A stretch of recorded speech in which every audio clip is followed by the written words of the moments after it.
What is up, movie nerds? Welcome back to the Movie Nerd Jane's YouTube channel for a new episode of Movie Nerd Talk. Those new to the segment of the Movie Nerd Talk, there is a chilled back discussion about everything new in the entertainment landscape of movie news, books, video games, comic books, music, and of course films.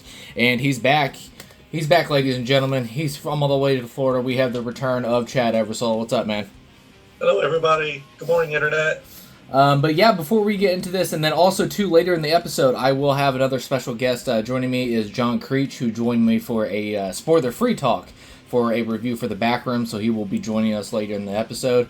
And then before we get into the actual episode, I actually want to give a big thank you.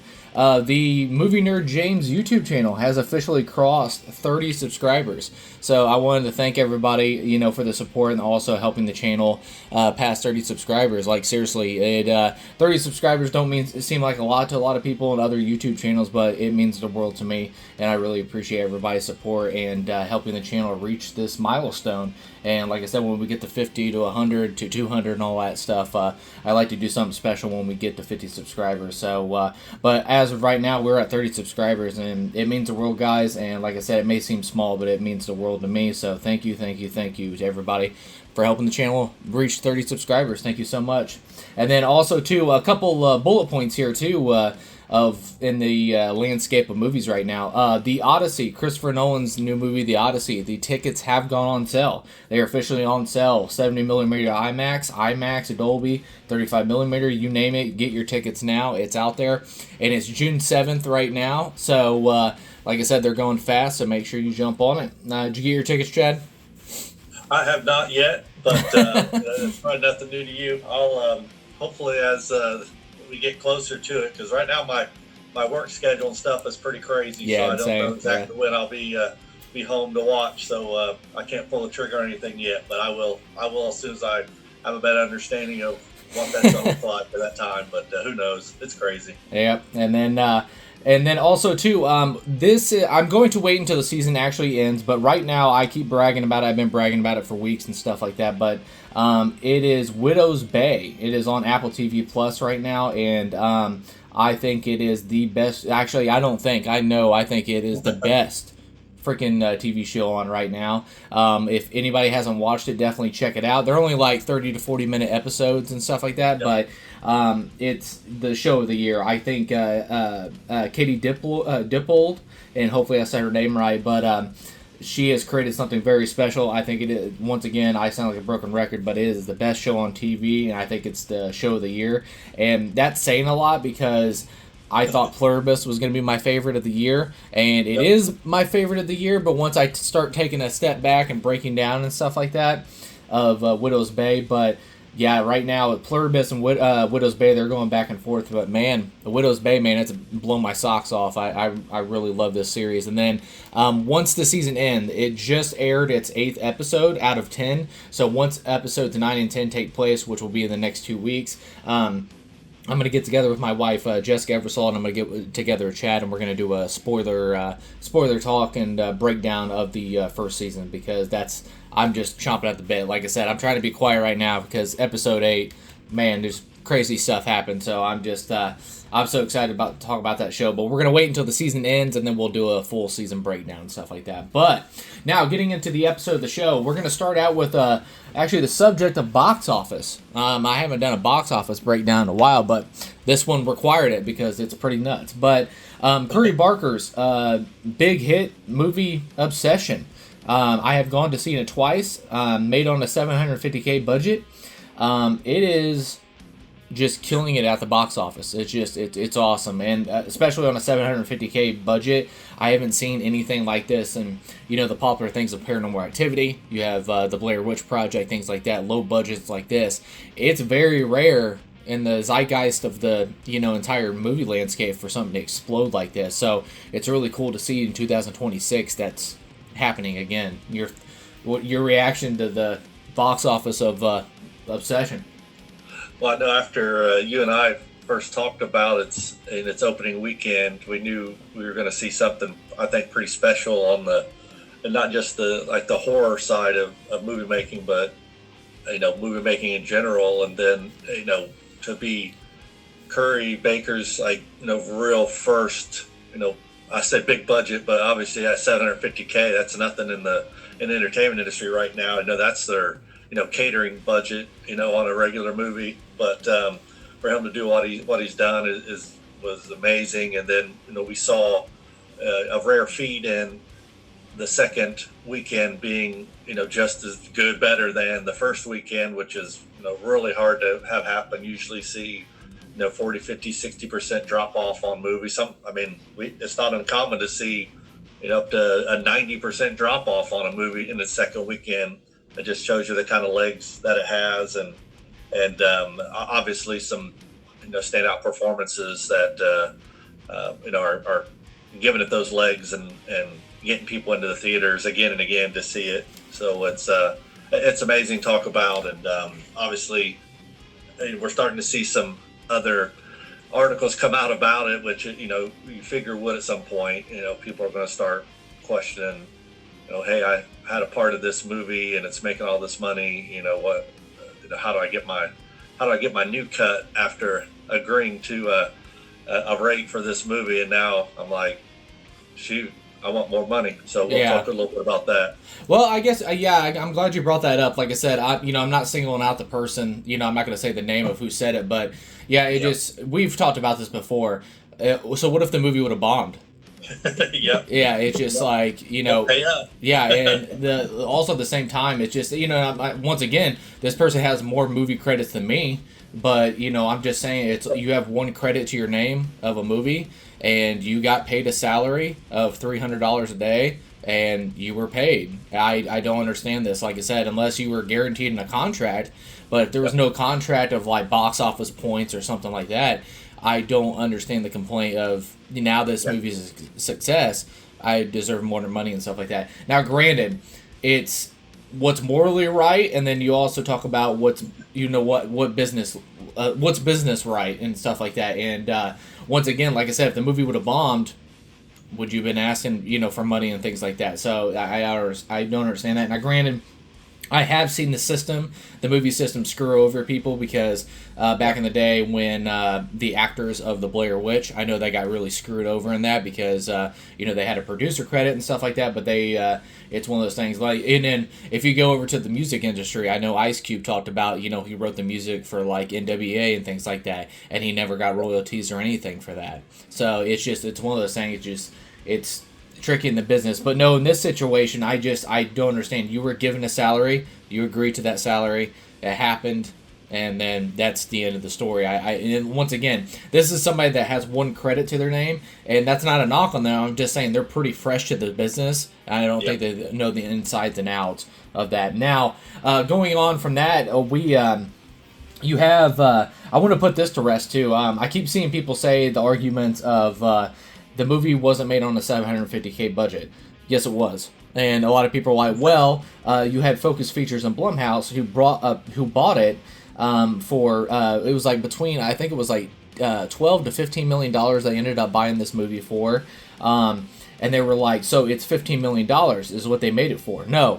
They still made it for $750K. They sold it for $15 million. So it's just one of those things. It's still, everybody's like, well, that's inaccurate to the box office of its production budget. No, the production budget was $750K.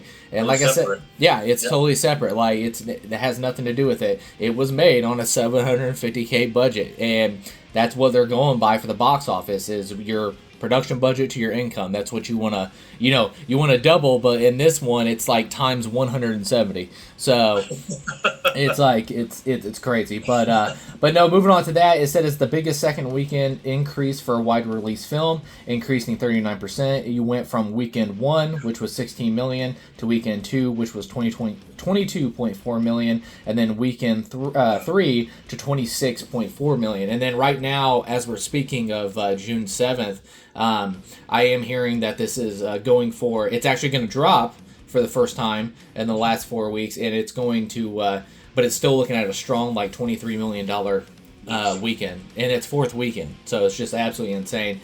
It is. It is set to become the most profitable movie of all time. It's eyeing a 250 million plus box office finish, and I've seen even, which I think this is a little high. Well, we'll see. Like I said, the legs on this thing through the summer season. We'll see what happens, but I've seen like people saying the final projections being something like 330 million, which would be unprecedented. It's insane.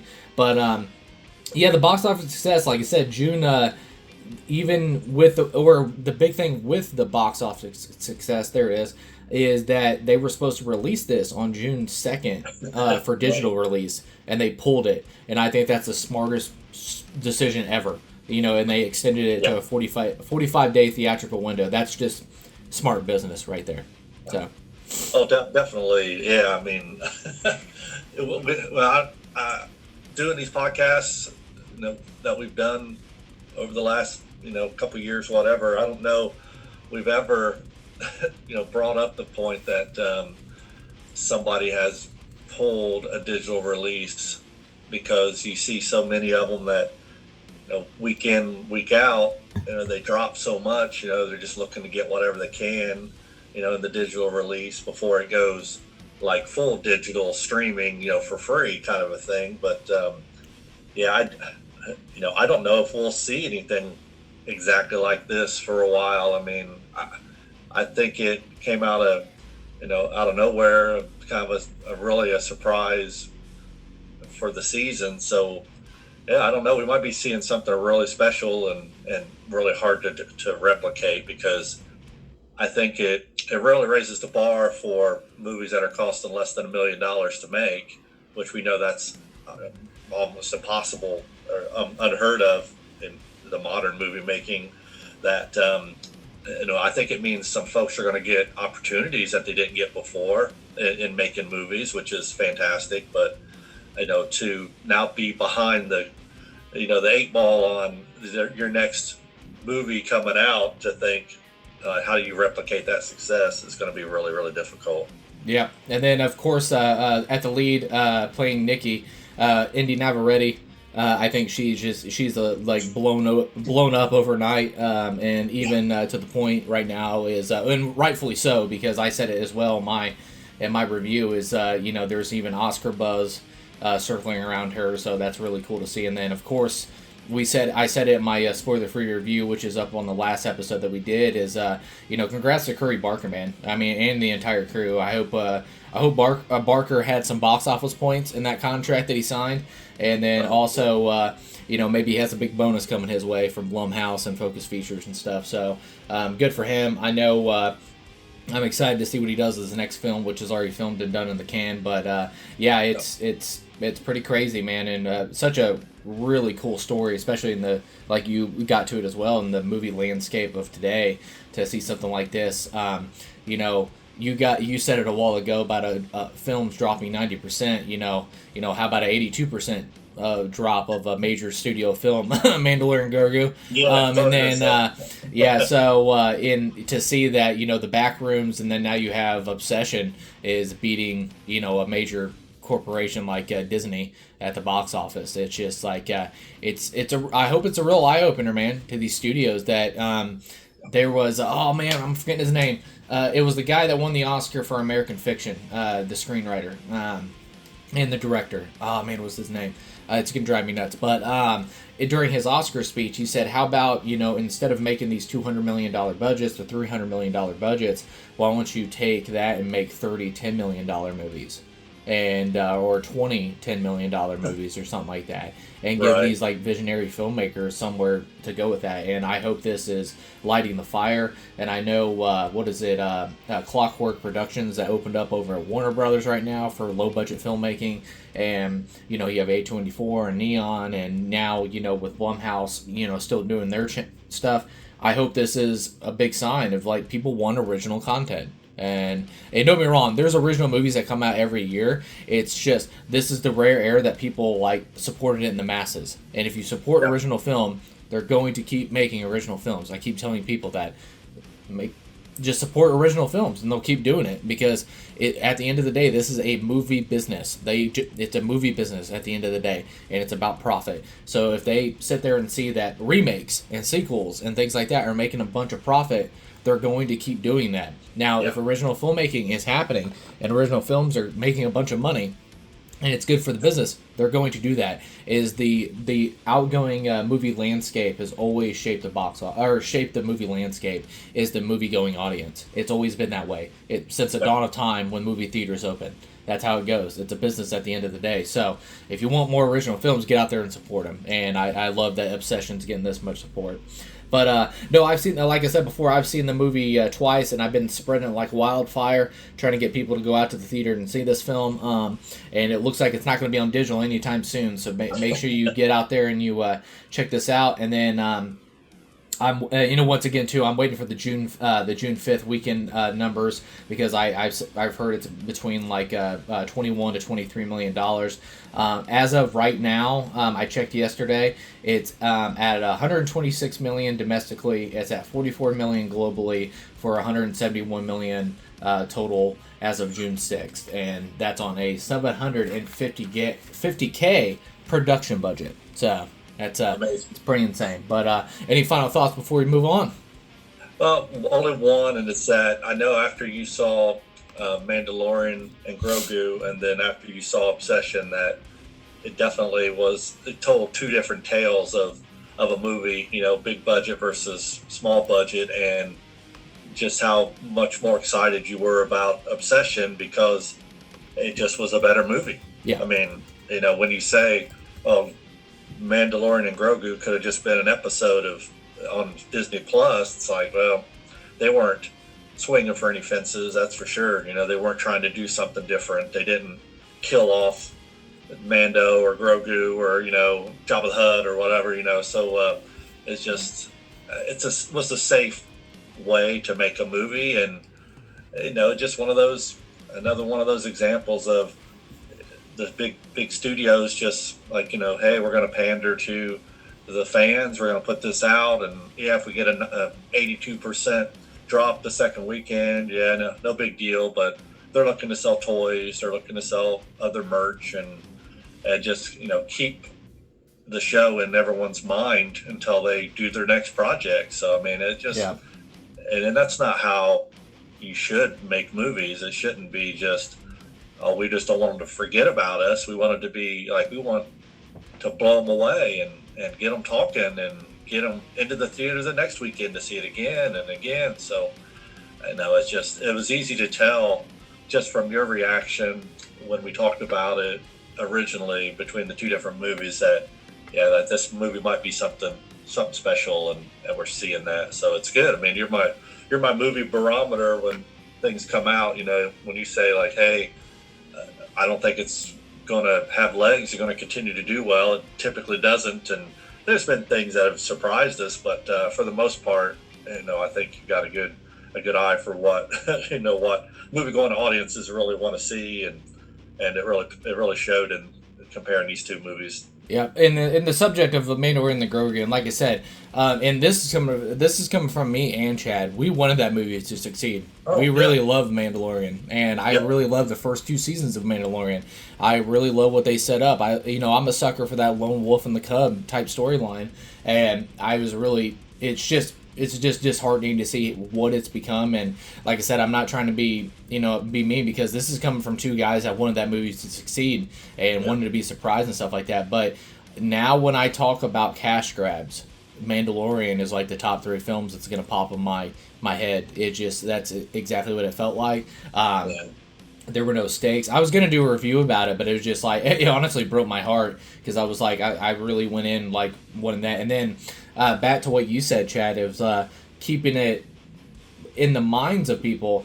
I think in this case, I think it hurt the franchise more than it helped. And it's very unfortunate, because like I said, I repeatedly keep echoing it. I really like the Mandalorian and Grogu, and to see what that was, it's really disappointing. Especially like I said, I felt like episodes of TV, not like a structured, like, why is this a movie? It just, and once again, that's where it falls into a cash grab. I'm just like, that shtick only lasts so long of Grogu's cuteness to the audience. Sure. It only lasts so long. Like, you got to give us some subject matter here, and just unfortunate. But yeah, congratulations to Obsession. Then also, before we move on to this next subject, it was Cord Jefferson was the writer and director of American Fiction, and I love that guy, and I love that quote from him at the Oscars. He said, "Why make a $200 million budget, movie instead of doing that? Why don't you just give $10 million to 20 different projects and support the vision of upcoming filmmakers?" So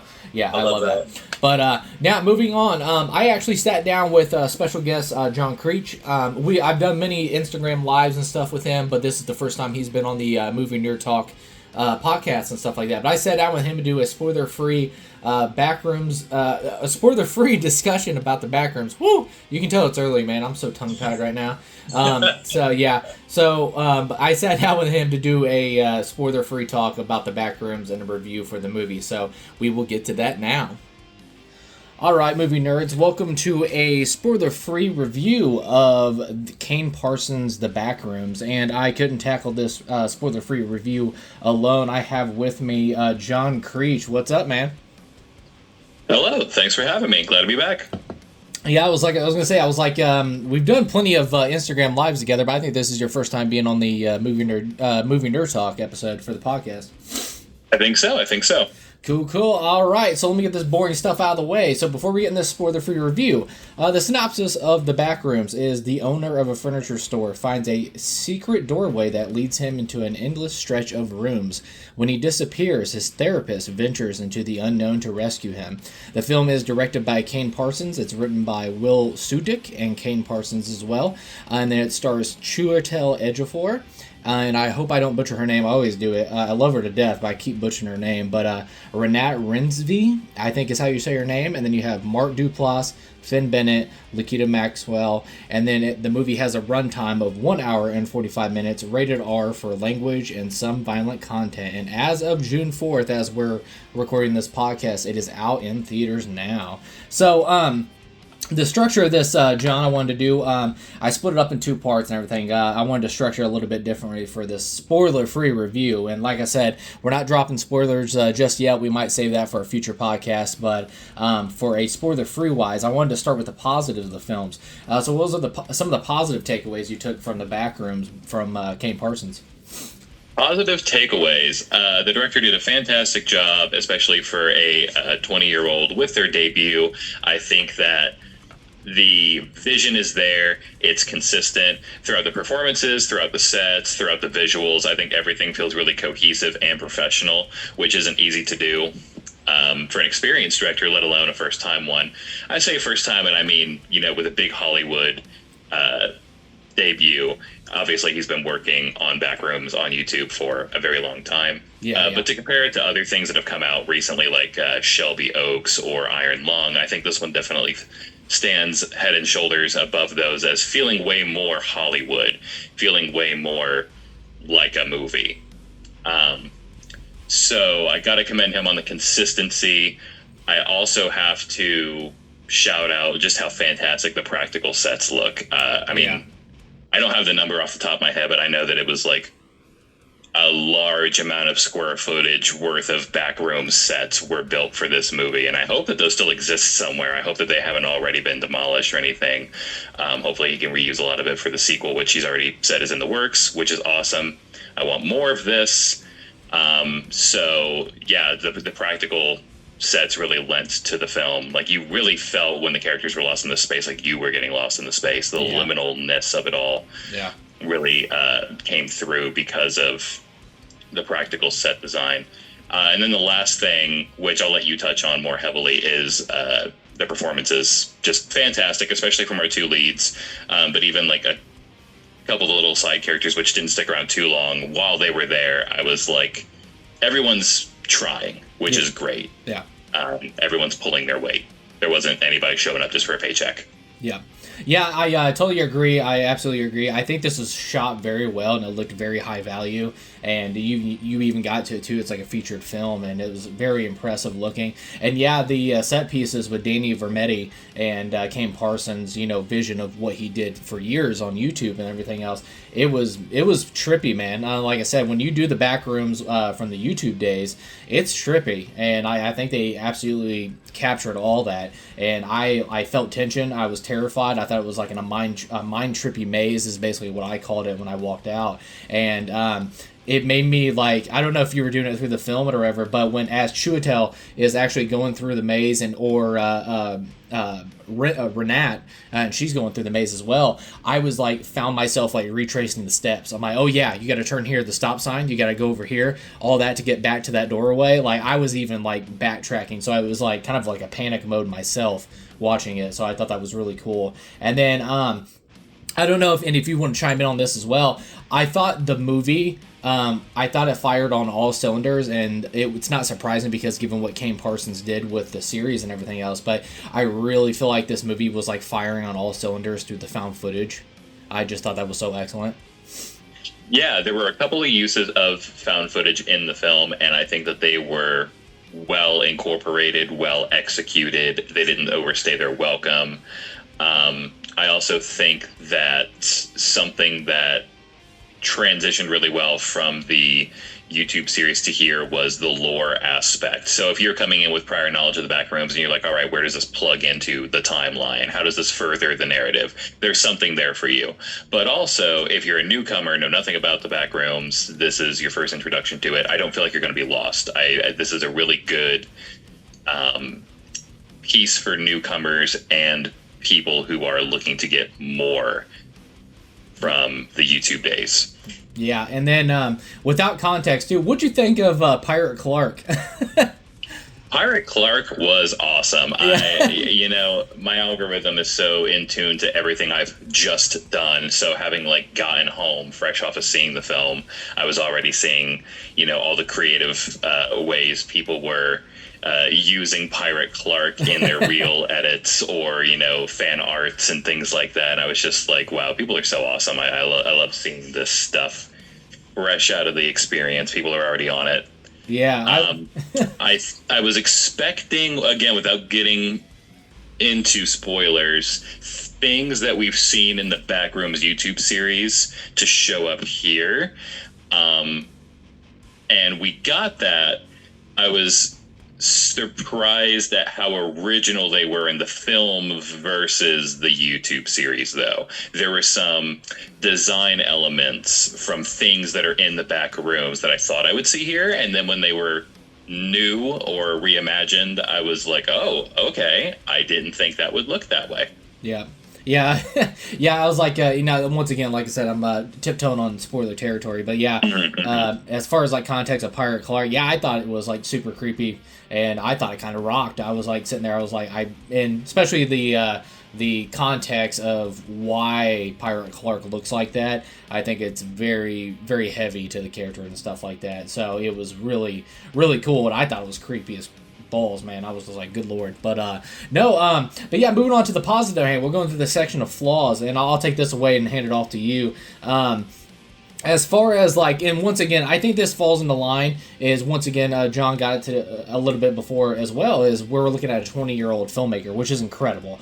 But also I felt in the script, I do love the two leads and stuff like that, but I feel like the character development wasn't a slam dunk. I felt in some aspects it was a little shaky. And once again, I know that gets into context of like spoilers and things like that, but just as far as like character development, it felt kind of shaky is the best way I can explain it. And then, and even though this movie comes in like a good 2 hours of pacing, I thought the pacing was very solid, but I felt like focus points could have felt a lot more, I don't know, focused like more on the characters, and maybe that falls in the line of why the character development felt a little shaky. Or if you get answers about the back room, I felt like that was kind of it was kind of like some stuff felt like it was left on the cutting room floor. And once again, I know you got to a little bit before that talking about like the development of a sequel, and once again, I think that's a positive, but also maybe it's a flaw to some people, is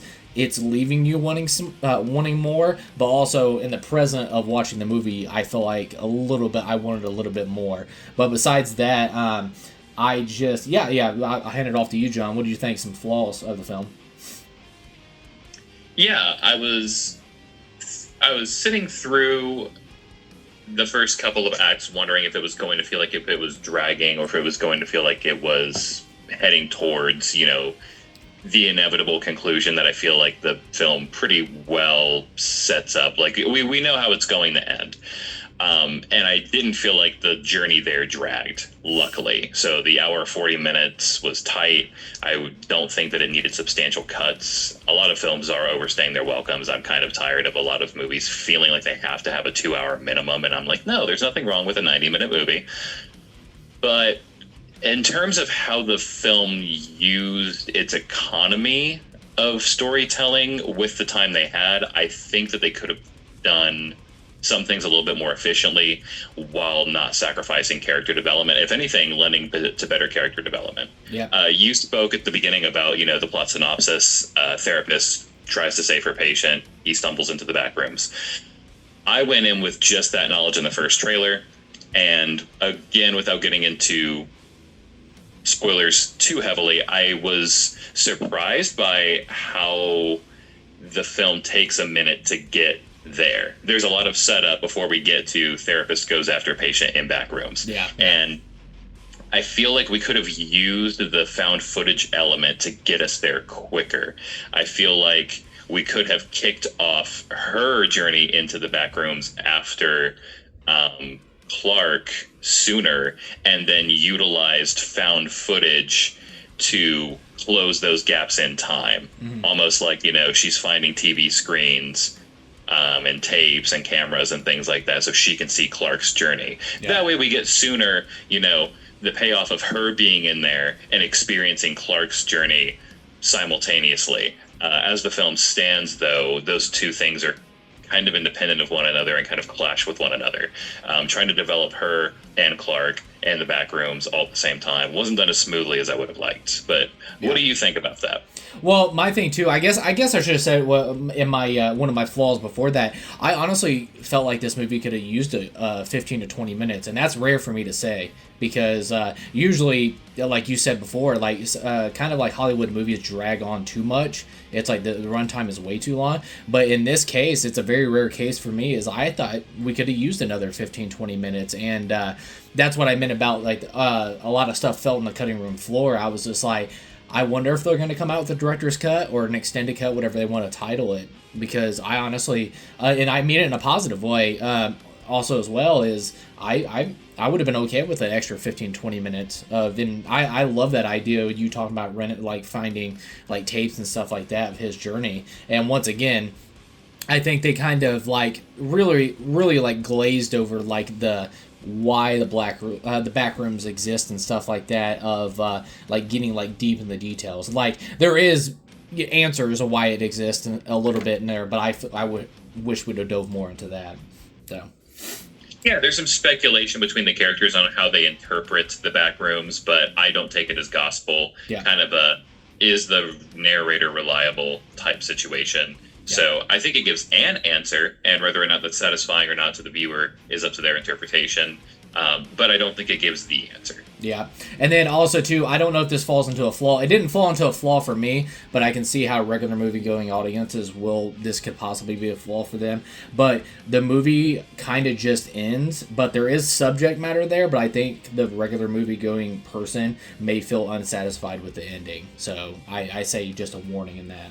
So yeah, I thought the ending hit like a truck in the best way, but getting up hurt other people in my theater of a certain age demographic being not wholly satisfied. Exactly, yeah, I agree. But there were people around my age group who seemed to like it. Yeah. But all right, any positive or flaws you want to add before I close this review out? Just putting it succinctly, it is a fantastic directorial debut. It's about as close to a perfect Hollywood debut for the Backrooms that we could hope for. It is authentic. It is well acted. It is well designed. I just think that the economy of storytelling could have been a little bit better. I think we could have gotten to the gas a little bit sooner without sacrificing character building. In fact, we could have utilized that gas to fuel the characters and their internal struggles a little bit sooner, so that when you get that explosive payoff in the third act, it feels like, oh, we really got here. Yeah, and I guess I skipped over this too. I just noticed it is. I think the MVP of the film. Like I said, I love the two leads, but I really enjoyed Chiwetel Ejiofor in this. I think he is awesome, creepy, and like really unhinged, and I really loved his performance. Like I said, he's not a nice dude, but I thought his performance is very well done. Yeah, his character and this story was great. I feel like we don't get a lot of arcs like this anymore, and I'll leave it at that. I don't think a lot of character writing resolves this way. Yeah, it's a little bit more clean cut and good feely, and this isn't afraid to just leave you with a knot in your stomach. Yeah. And then, like you tackled on at the beginning as well. I know that you're talking about a sequel is in the works, and this is just rumor about this because he actually came out and like kind of dismissed the statement, but supposedly he's wanting to have another collaborator for the writing for the script for the sequel, and I kind of dig that if that comes out to be true, because once again, I think the character for him was like one of the flaws in certain categories without spoilers, but I really like it that he recognizes that kind of, I don't want to say weakness because that's not fair, but he sees that he's not as sharp in that category, so he actually wants to sharpen that armor, and I think he throws his ego out the window, so that's very awesome to see for a young filmmaker like that, to like put ego out the window and I'm gonna learn how to sharpen my armor. So I really dig that. But also too, I loved his response to they talked about artificial AI being in filmmaking, and I loved his response of talking about it defeats the purpose entirely for me. He was like, it takes away from the art form, and to understand it, and that's really cool too, because it seems like this Kane Parsons, like for such a young age, it really seems like he's got a good head on his shoulders. So. Mm-hmm. And then, and then once again, like I said, this was a huge risk for A24, and it's awesome to see them like actually believe in Kane Parsons, and good for Kane Parsons, man. And they were talking about, like, this is crazy, John. What is it? The biggest opening for original horror film with $118 million globally, and then just in 5 days, it is the highest grossing A24 film of all time. The youngest director to helm a #1 movie at the box office, the first-time director, largest opening weekend, and then it's among the top 15 R-rated opening movies of all time, and only on a production budget of $10 million. And like I said, sound like a broken record, but good on Kane Parsons, and also big shout out to A24, because taking a chance and believing in this, I don't want to say kid, but believing in this young man, and basically it's it's definitely paying off, because they're getting their money's worth and everything else. So it's really awesome to see. Yeah, I love A24 taking chances on people. I love that horror seems to be the outlet for young creatives right now, especially YouTube celebrities now breaking into Hollywood. And let this be a lesson to Hollywood. Your big, over-bloated, $300-400 million slop is not what the people want. Yeah. You can go see original creative films right now that were made on shoestring budgets and have actual passion and creativity behind it. Yeah, absolutely. And like I say, it's nuts, man, because like I said, earlier in this episode, me and my uncle talked about the session box office right now, and it's really awesome to see. And like I said, this may be a major turn, and hopefully, like I said, people make original films, and like I said, people go out there and support them. They're going to make more original films, so this is just such a good sign, especially for movie theaters too. I think this is awesome. But to close this out, John, thank you for coming in and doing this spoiler free talk with me for Backrooms. We'll have to reunite and do a spoiler talk for Backrooms as well, and also at the same time, we need to get together, get the gang together, get Dallas and Silas, and we need to knock out that Hereditary breakdown spoiler talk. Oh, sounds fantastic. Thanks again for having me. Can't wait to do this more in the future. All right. Thank you again, man. Thank you so much. All right. So very special thank you to John for joining us for that. I really appreciate it. And like I said, I hope people go down in the comment section. I think John's got a very good mind when it comes to movies and his outlook and what he looks at. So please, people talk him into making a letterbox. Make a letterbox, John. Because I think you got the goods, man. That's why I always come to you. There's always a mic open for you, man. Because I think your insight is so well. So, but thank you again for joining me for that spoiler-free review for the Backrooms. Thank you so much again. So, moving on from that, we're actually going into the worlds of video games, Chad. All right. So, yes. We got actual gameplay trailer for the upcoming Insomniac's games. Is the not the Wolverine, but it's just called Wolverine. So, all right, I'll let you take that away, man. Well, shoot, I think since the more recent Spider-Man movies came out, and including the Miles Morales one that came out, I thought, man, I would love to see a two potential game franchises from Insomniac, and I would say Daredevil, because I love Daredevil, and he's got a bunch of suits and, a bunch of weapons and a bunch of moves you can do. I was like, oh, that'd be so awesome. And then second would be a Wolverine, because, over the history of Wolverine throughout the comics and throughout the movies, we've seen a lot of different versions of him, all, by Hugh Jackman, of course, but, different costumes and different abilities. And we've seen him with bone claws and adamantium claws. And we've seen a lot of things happen to him over the course of his history and on the big screen, from the first X-Men to the new Deadpool and Wolverine. So he definitely has a lot of lore and a lot of potential for great gameplay footage. And so we see some kind of classic Wolverine-esque moves in the trailer that they've released, and I just think it looks fantastic. I mean, I love him on the motorcycle with his classic yellow Wolverine suit on, which looks crazy. And it looks like the gameplay with his finishes and things like that are just going to be top notch, and I'm super excited. Probably since Ghost of Tsushima came out, that's probably the last time I was like super excited about a game, and now to see Wolverine actually happening, not just rumors of Wolverine happening, I'm beyond excited for it, and I definitely will be pre-ordering that bad boy and playing it the second that it drops, and I can't wait. I just want to see more gameplay footage. Hopefully we've got some maybe some gaming cons and stuff coming up where we're going to get to see a little bit more and get people more excited for it. So I'm ready. I'm ready for it. Yep. And then when the gameplay footage came out, my first reaction was really cool because the voice sounded so familiar, and I looked into it, and I don't know why it slipped my mind. I totally forgot who was playing him, but I was a big fan of the Starz TV show of Spartacus.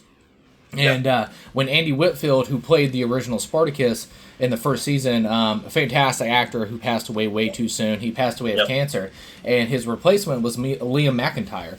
Great actor, and I loved him when he filled in for Spartacus and stuff like that, and really did justice to what Andy did for that character, and he picked up the mantle and carried that. And so he's actually doing the voice and the motion capture for Wolverine. Right. So awesome. I was just like, sweet, man. So yeah, I love that. And then also my first reaction to the actual gameplay footage before I get into what the story is of this world. Evidently that they told like story details, that is. My first reaction was really cool to see Wolverine in like stealth kills. I thought that was really sweet. I really do love the combo kills that you actually can do with another fighter with you. So like Jean Grey was like picking up people and then like actually throwing him to Wolverine, and he was just like slicing them to bits or whatever. So it was rad. I love that there's like products in the environment, like a forklift or like a concrete barrier or something like that he like uses, and like he ended up killing a guy with the forklift like legs sticking out or whatever. and I just love that.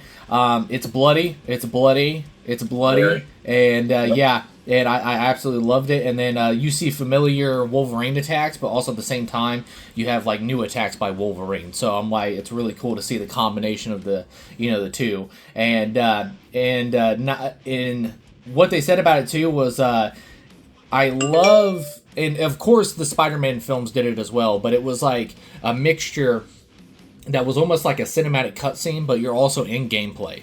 And you've seen that when he was on the motorcycle, he ramps off and then he gets on the back of the truck and it's just like, all right, hit X to slice the door off and then it flies off and then smacks a Jeep and it splits in half, like, all that crazy stuff. So I really love that they transitioned that over from the Spider-Man games because that was like a game changer, no pun intended. Anyways, yeah. So it was rad to see that. And then, but yeah, like I said, any actual like gameplay details that you noticed that you really enjoyed? Oh man, I like what you were just saying about the QuickTime event stuff. It just really kind of puts you into it. I mean, I can think of a handful of times in the most recent Spider-Man movies games for the PS5 where you felt like you were in it, part of it, and it looks like they definitely have incorporated a lot of the same mechanics into this. And I mean, obviously, I love the idea of the blood and stuff, being able to kind of be in video games where it was really not happening before. But we've seen some games recently that have been pretty bloody, and it just looks cool. I mean, stuff like, for me as a kid growing up playing the original Ataris, then Nintendos and stuff, where you just felt like that was as good as it's going to get. And then we get into what's happening now in gaming is just fantastic, and the kids are they're spoiled because they've been used to this kind of stuff, but for me it's like seeing it for the first time. It's awesome.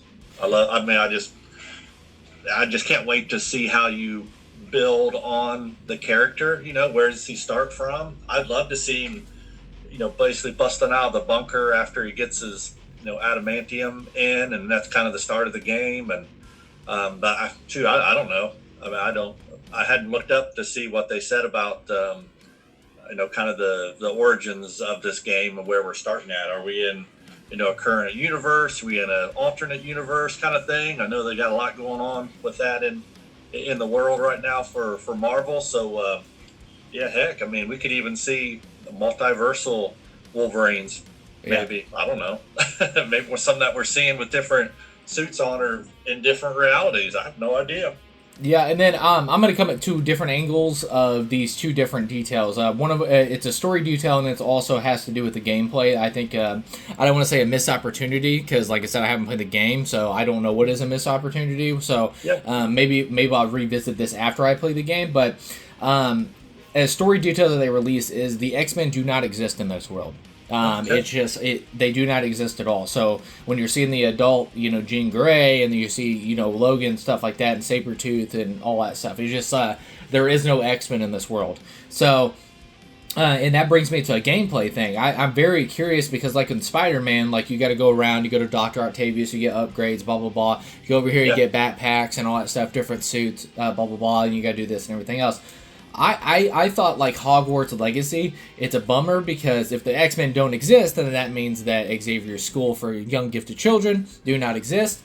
Gifted youngsters do not exist. But I thought that was like, I don't want to say missed opportunity because I haven't played the game, so maybe I'll eat my words with this, but a missed opportunity of basically like having the X-Men campus like Hogwarts Legacy. And you have to go around, you have to go over here and get your suit. Maybe, Beast has got some like training courses that are set up to where you're supposed to upgrade your stuff. Like Sentinels and stuff in the war room. Yeah, and then Scott's downstairs and he's like basically designing the jet and all that stuff, so maybe that comes into your costume and upgrades and things like that. I don't know. That's just me spitballing off the top of my head. So that I thought that was kind of once again I'm trying to be careful with missed opportunities saying that, but But with X-Men not existing in this world, it makes me very curious because it's not an open world game like Spider-Man. So it is going to be like mission set. So you have one path, you have to go through there and do all that stuff. So unlike Spider-Man being very open world-esque, this one is not. So that's the main difference. And then as far as the X-Men not existing, the mutants are in hiding. Human society doesn't know they exist at all. Is what I've seen with the details that they released. And then Logan was actually part of a team called Team X, and they save mutants all around the world. So we're probably going to get different, places in the world, so that it's going to be really cool to see how far that, of course, just like any other, race of humans existence, with mutants, they're going to be all around the world. So it's cool. But, and then this sucks, whatever, lame, but they give an option to where if you don't, it's called low gore, so if you don't want that much blood, you can like turn it down or whatever, so that's for people who can't handle gore, like boo. But anyways, and then as far as appearances, I seen Mystique was in there, I seen them, Sabretooth was in there, Jean Grey was in there, and Omega Red, which I want Omega Red to be in live action so bad. I just love the way that character looks. I've always have since I was a kid in the comics. I want to see a live action version of that character. But anyways, I digress. We see there appears in there, but also there is going to be a lot more characters that appear in the game, but they're being kept under wraps. So it makes me wonder: Is Wade Wilson show up? Agent X, does he show up? I mean, do you have Cyclops out there somewhere? Is Storm out there? So we'll see what happens. So I like that they're keeping those under wraps. But as far as visual, I think they all look awesome.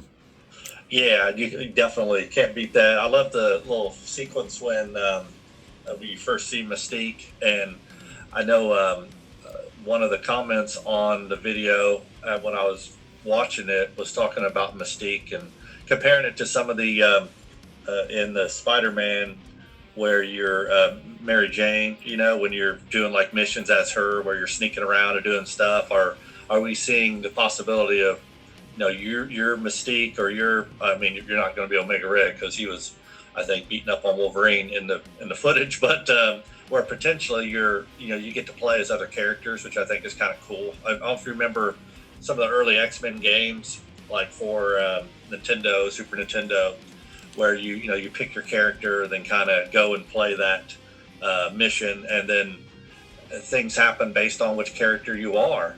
A little bit different gameplay if you're going to come in as Storm, or if you're going to be Wolverine, which is all hand-to-hand combat, melee combat, as opposed to Magneto, where you'd be throwing stuff at them and things like that. So kind of like that idea as well, that you could potentially see missions where you're all sorts of different characters with the potential to play them in different ways. So I think that's kind of interesting, but I have no idea if that's going to happen. Just something I thought of, because I played that X-Men game, on the Nintendo a lot. So it's cool to think that they could maybe at least give you a nod to that. Yeah. Who knows?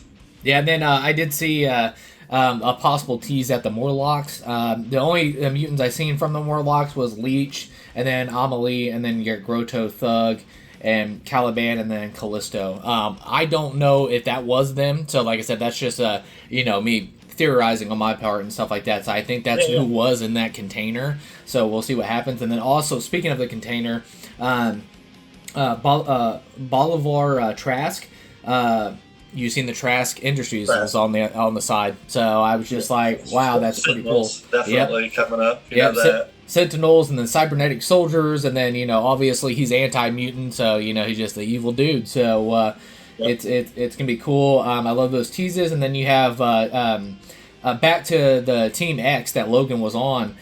Supposedly he abandoned the team 3 years ago, and then obviously they're getting ready to unite and stuff like that. But it makes me curious, like you said, going back in time, these the past missions and things like that. So it makes me wonder, what made him leave the team? So did a tragic event happen?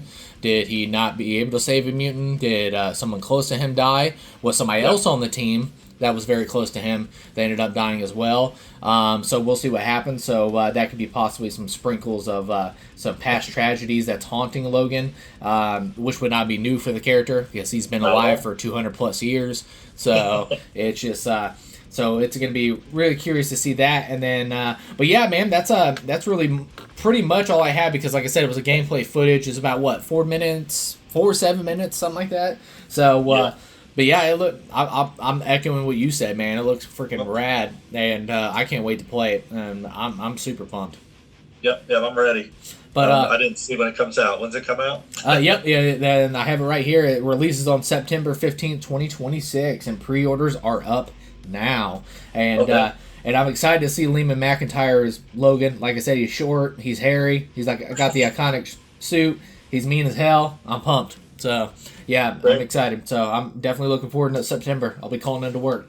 So, but all right, cool guys. So moving on from video games, we go into the back into the world of films, and where we have a film that has wrap production. That's a wrap, and that's a wrap on director Francis. Hopefully I say his name right. Galluppi, or it's Galluppi. So I'm gonna go with Galluppi. But anyways, Francis Galluppi's Evil Dead Wrath has wrap production, and obviously, I think anybody that's listening to this channel and all that stuff knows that how big of a Evil Dead fan I am. So you knew we were going to be talking about this. So, but yeah, I do have an episode up right now on the channel as well. I did a breakdown of all the films leading up to 2023 with Evil Dead Rise. We actually did a breakdown and all that stuff with Chloe Parks and Silas Massoff. It's up on the channel now. And we did a pregame for Evil Dead Burn that comes out this year. But no, as far as Evil Dead Wrath, which releases in 2028, Chad, what do you think? Yeah, I know, when we first kind of heard about them adding to this universe for Evil Dead, that I knew you'd be excited about it and be following along with production and stuff. So it's cool that it's wrapping. I really enjoyed Evil Dead Rise. I always worry when you take a franchise like that and you start to do more modern, movies on it, because Evil Dead's been out for a long time. Evil Dead 2 for a long time, and then we heard that they were going to start trying to expand that universe, and you worry that, don't want to say cash grab again, like we were talking about earlier, but you got name recognition, and it's easy to just pay someone for the rights and then put out kind of a stinker of a movie just to, kind of grab what money you can. But oh man, they really killed it with Evil Dead Rise. I just loved everything about that. The performances were top notch, and the effects were amazing. So Burn and Wrath coming out, it's kind of an embarrassment of riches for folks who love horror, and especially folks like yourself who love the Evil Dead franchise. So and we're seeing some really nice stuff in horror, and I think it's just going to continue that, and we're going to continue to get good stories. So I don't know much about Wrath other than what you and I have kind of talked about a little bit with what we do know, but it's going to be it's going to be great. And then when Burn comes, and it's going to get people even more excited for it. So bring on the horror. Yeah, and then I want to give a shout out to Francis Galluppi, because he has done a film before this. His debut film was actually The Last Stop in Yuma County. I keep screaming at people to go check this out, because for a directorial debut, it's a very, very well done film. Like, visually looks good. The editing is so crisp. It's just like, it's so good. And if I describe it as like a Tarantino-esque crime thriller. That takes place like I want to say a bottle episode, but it's a bottle movie. It takes place in one location. So you definitely have that like Reservoir Dogs type thing to it. And I absolutely adore that movie. And it's available now, so definitely check it out. Fantastic film. So when I heard he was doing an Evil Dead film, I was like, that's very interesting. I'm like, yeah, that's a really... I think it's a fantastic choice. I was like, when you watch the movie, if you watch Last Stop in Yuma County, you'll see what I'm talking about and get you excited. But definitely check that film out, because it's excellent. It was like one of my favorites that year when it released, which I would believe was like 2023. But it's excellent film. Definitely check it out. But no, it got me excited because Sam Raimi, Sam Raimi is not one of those guys that takes on a producer credit and then he's just like, yeah, I'm going to go out here and I'm just going to hype it up like it's the best thing ever, because, if he's got his name on something, I think he takes that with a little bit of, takes it personal. Like, yeah, if my name's on this thing, I'm not putting it in there for just shits and giggles and all that stuff. Right. So Sam Raimi, he said this is the scariest Evil Dead in the franchise, and it's gonna hit us with explosive violence.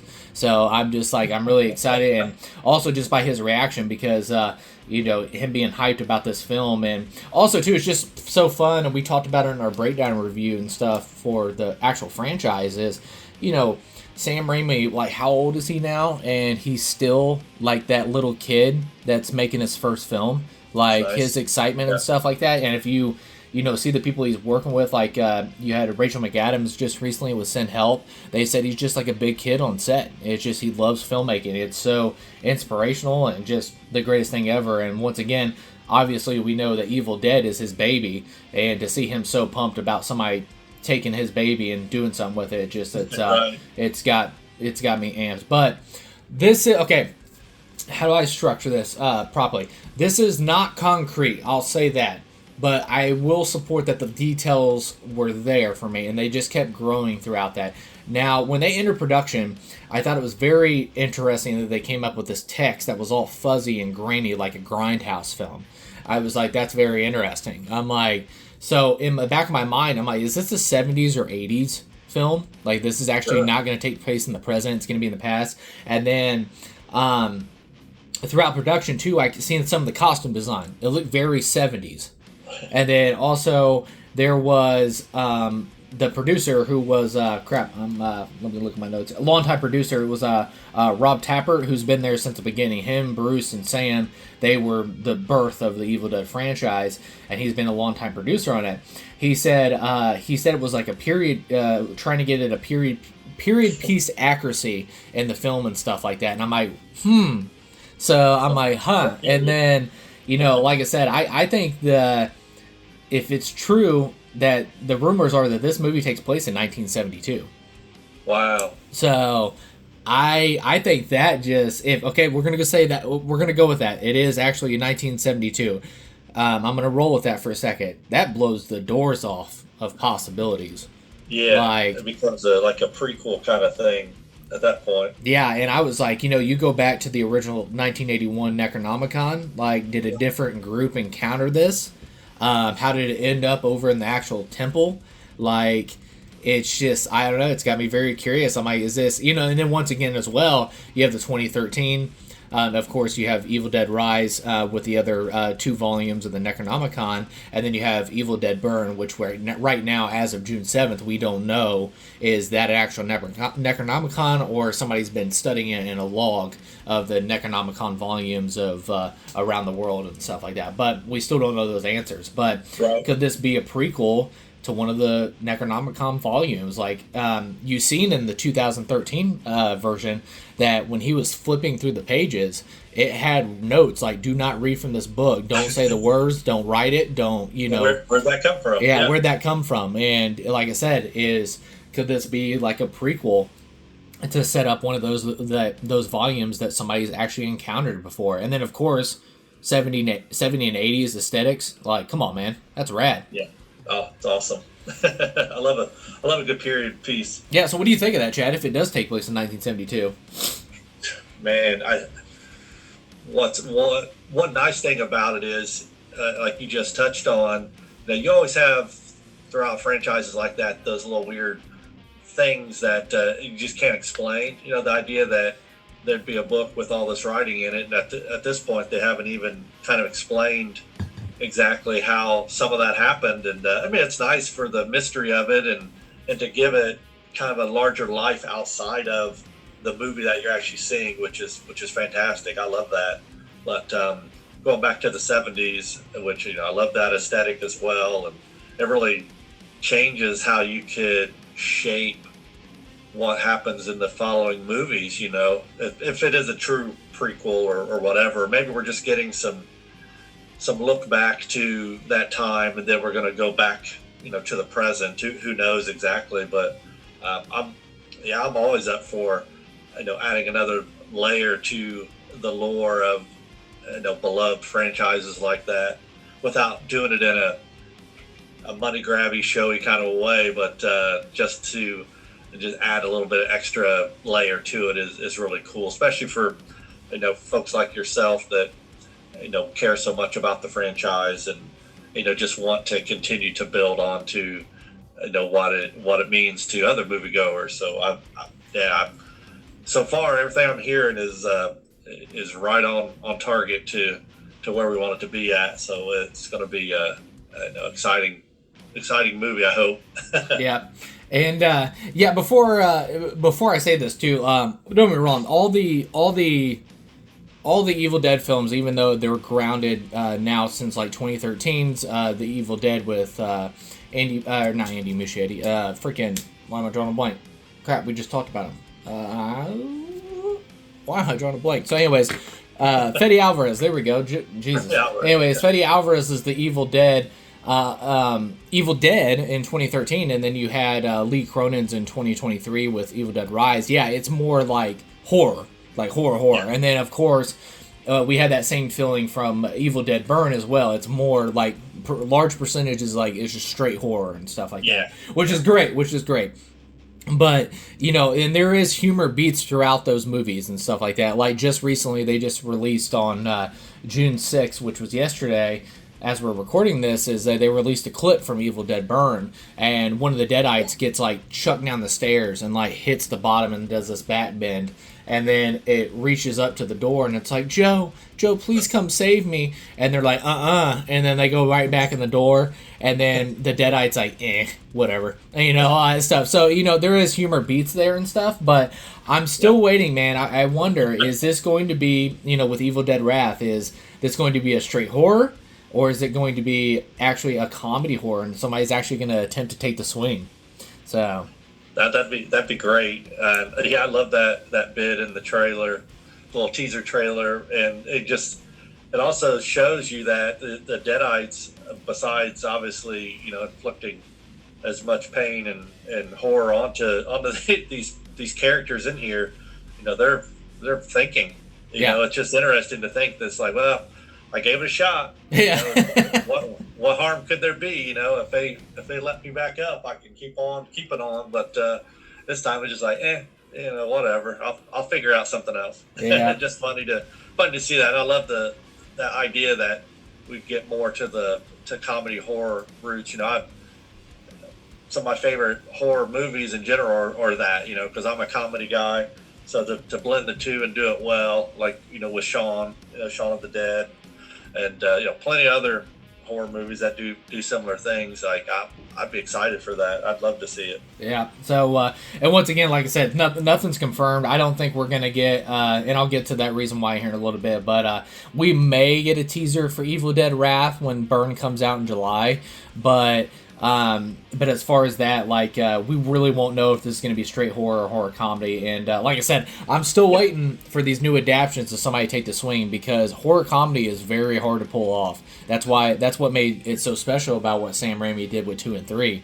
It was just like, and of course, he went straight horror with the Evil Dead 1. That's a masterpiece of a film as well. But when he went on to 2 and 3, it was more of the horror comedy, and you really Sam Raimi found himself, and you can see that with his future films and what he did with that. So sure, And speaking of Shaun of the Dead, I'm still campaigning, dude. I think Edgar Wright would be awesome if he did an Evil Dead film, because he'd do a horror comedy, and his smash cuts and everything else. I think he'd be such a perfect fit for Evil Dead. But people look at me weird when I say it. I'm like, dude, they don't see the vision. I got in my head of like what Edgar Wright could do with that. So we'll see. But anyways, as far as details behind the camera, Mac Fiskin was actually the cinematographer on this, who also did Last Stop in Yuma County, and that'll make you excited when you see how beautiful that movie was shot. So it's really cool to see him on this. And then, honestly, Chad, I think this is the most stacked. I don't want to say stacked, but I think this is the most impressive cast. And no diss, because I love the cast in the Evil Dead from 2013. I love the cast in Rise, and then of course I'm really excited about Wrath. But you have Jessica McNamee, and then you have Charlotte Hope, you have Zach Gilford, and you have Josh Hellman.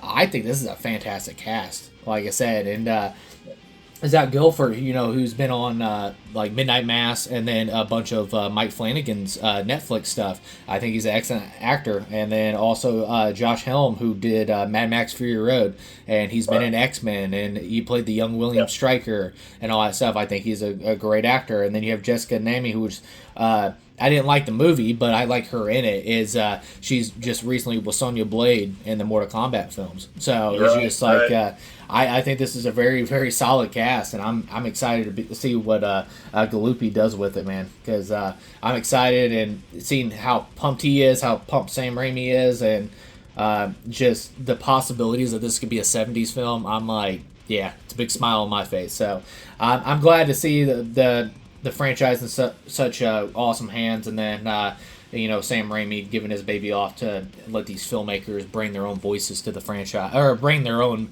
vision of keeping true to the franchise, but also honoring their vision of what they want to do with it. So that's just very cool. But no, Evil Dead Burn comes out in July 2026, and then you have Evil Dead Wrath will come out in 2028, which I believe they did that because I think they learned, and a lot of people around the industry too, of learning from the 28 years later mistake of releasing films so close to each other, because I think that's what killed the Bone Temple. Is I had so many people tell me that 28 years later, and then you had 28 years later the Bone Temple and stuff like that were like 6 months apart. So a lot of people were like, oh, I thought that was the same movie. And I'm just like, I can see where they're coming from as a regular moviegoer, because it's the same visual, all that stuff. You have same characters, things like that. And they were like, oh, I thought that was the same movie. I had no idea that was a sequel and all that stuff. So I think they learned from that, and they're just like, because this is originally supposed to come out in 2027, which would be a year gap, which would be a little bit longer compared to what I'm talking about with 28 years. But I think they've learned from that. They're like, we're going to go ahead and give it a 2-year, whatever. So it was a smart business decision. I totally get it. But now it is set for release on April 7th, 2028. So anything to add to the wrapping production of Evil Dead Wrath? Well, I think just listening to you, talk about the franchise the way you do, it's one thing that, being familiar with the franchise, gets you is that automatic buzz, about it coming out, it's something you don't get with, the independent movies or the fresh new content movies, original property movies that you do with the franchise. And, but it's up to the production, the directors, the actors to, take that kind of goodwill they get from this name recognition and just do, a killer movie with it. And that's something that a lot of franchises have fallen flat on lately when they come out, is they rely too much on the name, and then they just, I'm not going to say they don't put the work in, because they do, they're working hard, but for some reason it just doesn't always translate. And I'm hoping that what we saw with Evil Dead Rise and what I've seen so far with Burn, which it looks terrifying, and in the best way with the effects and stuff that I love. But and that's hearing you talk about it and be passionate about it.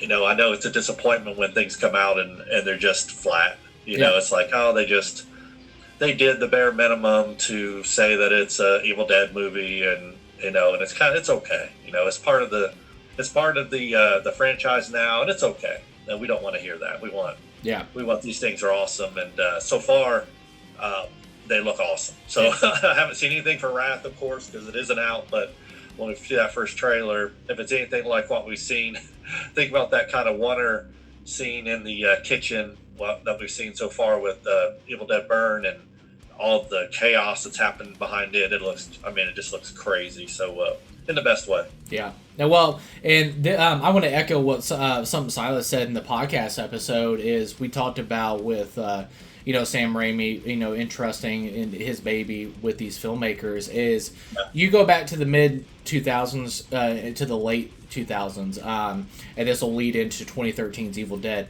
At the time, we had that god awful remake of Nightmare on Elm Street, and then you had Friday the 13th, and then you had, which I will say there is some good remakes in there of classic, because I really enjoyed the first The Hills Have Eyes, the the remake of that back in the 2000s. I really enjoyed that remake. But at the time, there was just so many horror remakes that were happening that I was just like it felt like the studios were like, here's a person they just want a paycheck.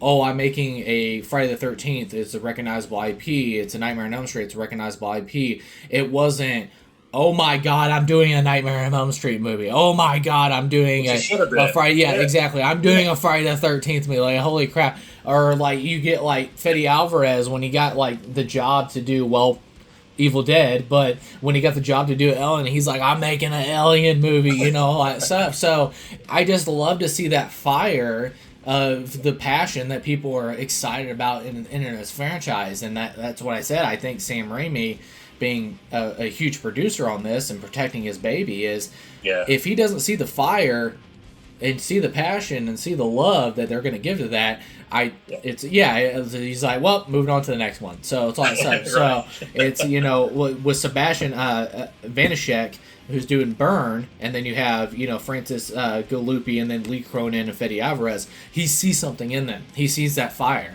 and the thing about it is he wants to pour creative gasoline all over that fire.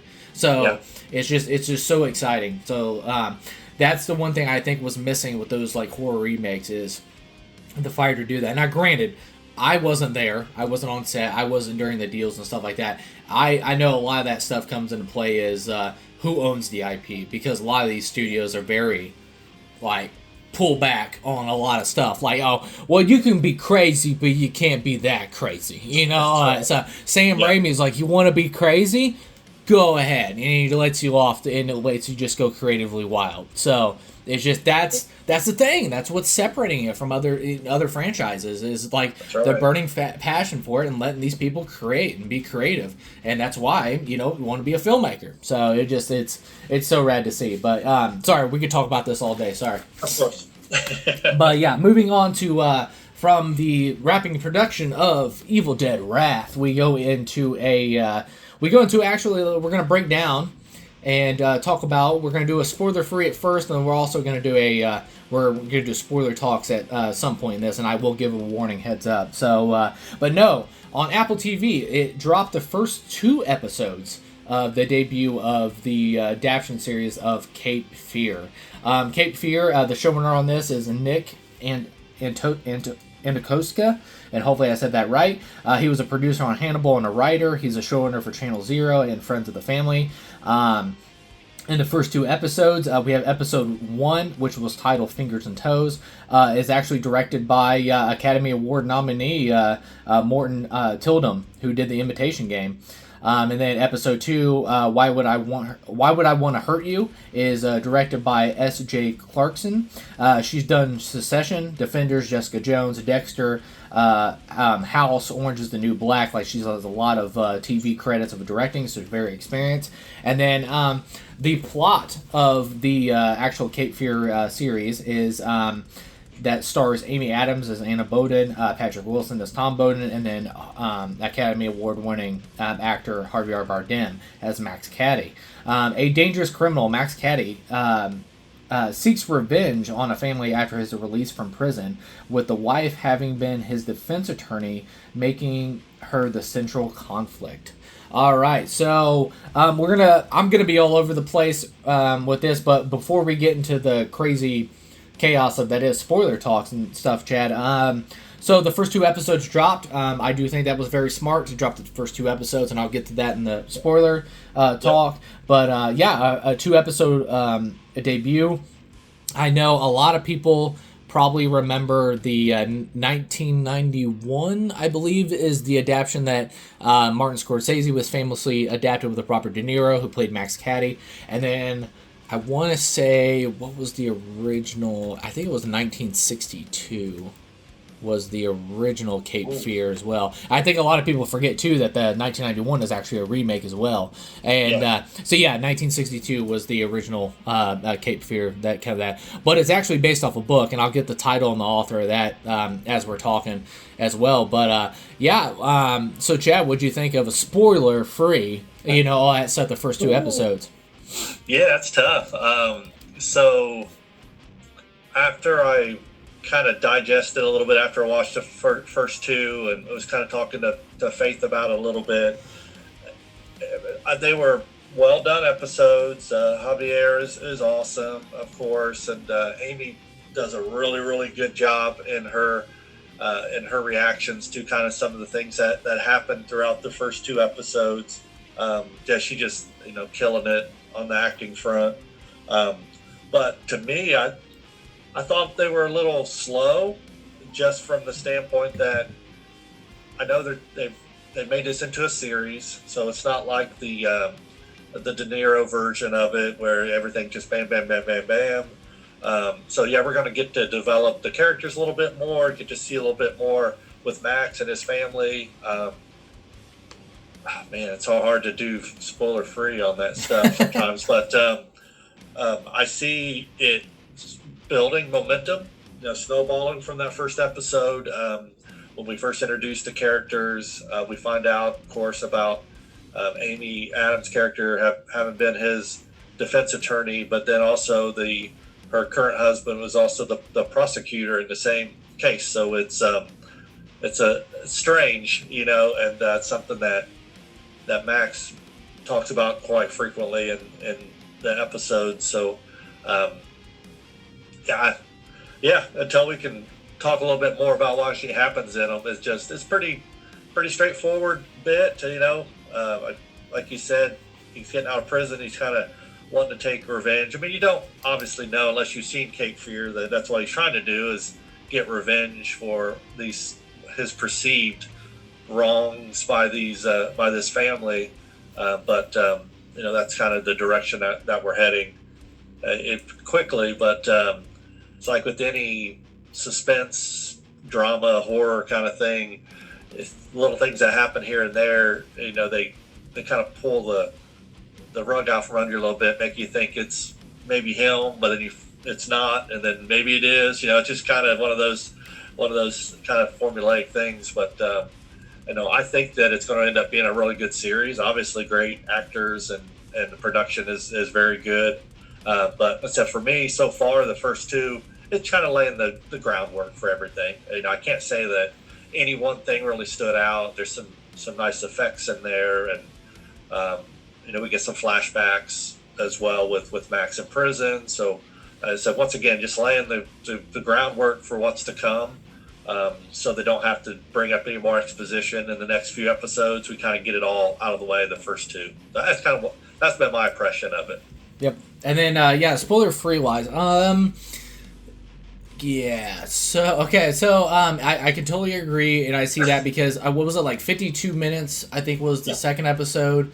And I think the first episode was like I want to say like 56 or something like that as well. Yeah, the episodes might be a little too long. Like I think I have a pacing issue with it. It's not the subject matter I have a problem with. I think it's the pacing and stuff like that. And when we get into spoiler talks too, I think that's going to be a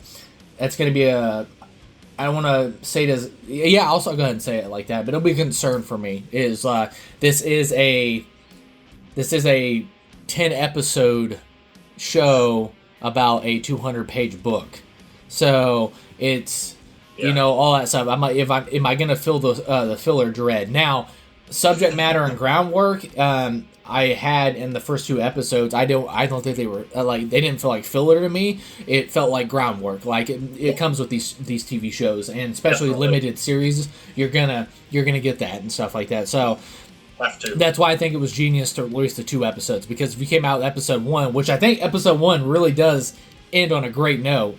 I was just like, yeah, that's gonna take you into episode 2, but it wants you to see episode 2 is what I'm saying. But I like the first 2 episodes of like character groundwork that they laid out and things like that. But and same before too, the novel is actually called The Executioners, and it's by John McDonald, and it has a film adaptation in 1962, 1991. So I got those dates right. So cool. But anyways, I think Amy Adams. Amy Adams is great. She's great and everything. So I was really happy to see her in this film as Anna. So that was really cool. And then I do love Patrick Wilson, but I'll get. It's not really a spoiler, but they have Louisiana accents in this show, and dude, Patrick's is all over the place. It's like he goes back. Amy's is too, man. Yeah, it's all over the place. Hers is too. That's the one flaw I can say. I'm just like, it's all over the place. I'm like, guys, who, like, I don't know who's in charge of like reminding the actors, like, yo, Louisiana accents. Like, we got, like, what are you guys doing here? So, but it is, and if you're not paying attention to that and you don't notice it, that's awesome. And hopefully I didn't put that in the back of your mind. Now you're looking for them to break their accent. I think at times when Amy talks and has an extended amount of lines. Exactly, yes. It really hits. I'm just like, holy crap, is she supposed to have an accent here? And, and just as we've been to Louisiana, not everybody that lives in Louisiana sounds like they live in Louisiana. You know, people from all over the place, man. You totally could have just let them just talk normal. Exactly. I wouldn't have been thinking, like, why don't they have a Louisiana accent? Haven't they lived there for a few years? It's just dumb. I'd rather them just not even bother with it than one of this dialect coaches that's worked with them on it, or the person that's in charge of continuity to make sure that their accents stay like they're supposed to, has not done a great job on that so far. So. Yeah. And don't get me wrong, when they speak in the Louisiana accents, I'm like, okay, yeah, I can dig it. And like I was like, it's not perfect, but it's like, yeah, I can dig it. But man, there's without context, but there's a part where Patrick Wilson's talking to his son on the bed, and that's where it was glaringly. I'm like, okay, this is getting out of hand. Because we're like halfway through the episode, and there's no Louisiana accent to be heard, and then all of a sudden it cuts, and he stands up and he's like, "All right, well, I'll be outside, all right." And I'm like, where did that come from? So it is like, so anyways, that's the only thing that drives me nuts. That's driving me nuts about the show. But as far as that, man, shot beautifully. I think acting wise, I think it's good. Besides, the glaring the Louisiana accents, and I love the infrared that they brought from the Scorsese, the films and stuff like that. I love the infrared shot, so I just love it. And I'm really enjoying the series so far. I think the first 2 episodes, I'm hooked. I don't want to say, like, I'm going to knock over somebody to get back to the show and stuff like that, but if there's episodes up, I'm like, okay, we're definitely watching this tonight and stuff like that, so I'll say it that way. But the standout, why I was so excited about the show, I was very hesitant about a Cape Fear adaptation into a TV series, but once I heard an actor called Javier Bardem was playing Max Caddy, I was like, whoa, like, okay, I'm in. So, I agree. And just one other point on the length of the show is, especially after just watching Widow's Bay all day yesterday with 20-some minute, 30-minute episodes, the Cape Fear episodes are just too long. They're just too long. You need to cut 10, 15 minutes out of each of them, and it would just feel a little tighter. Yeah. And I won't, it's hard to say filler, but there's some things that just are extended a little bit more than they need to be. Yeah, it's pacing. Still great. Yeah. But just me personally, I thought it was a little long, and I think cut those out, I think it would feel so much tighter, and by the time you got done with the second episode, you'd be like, oh yeah, I'm ready for the next one. Yeah.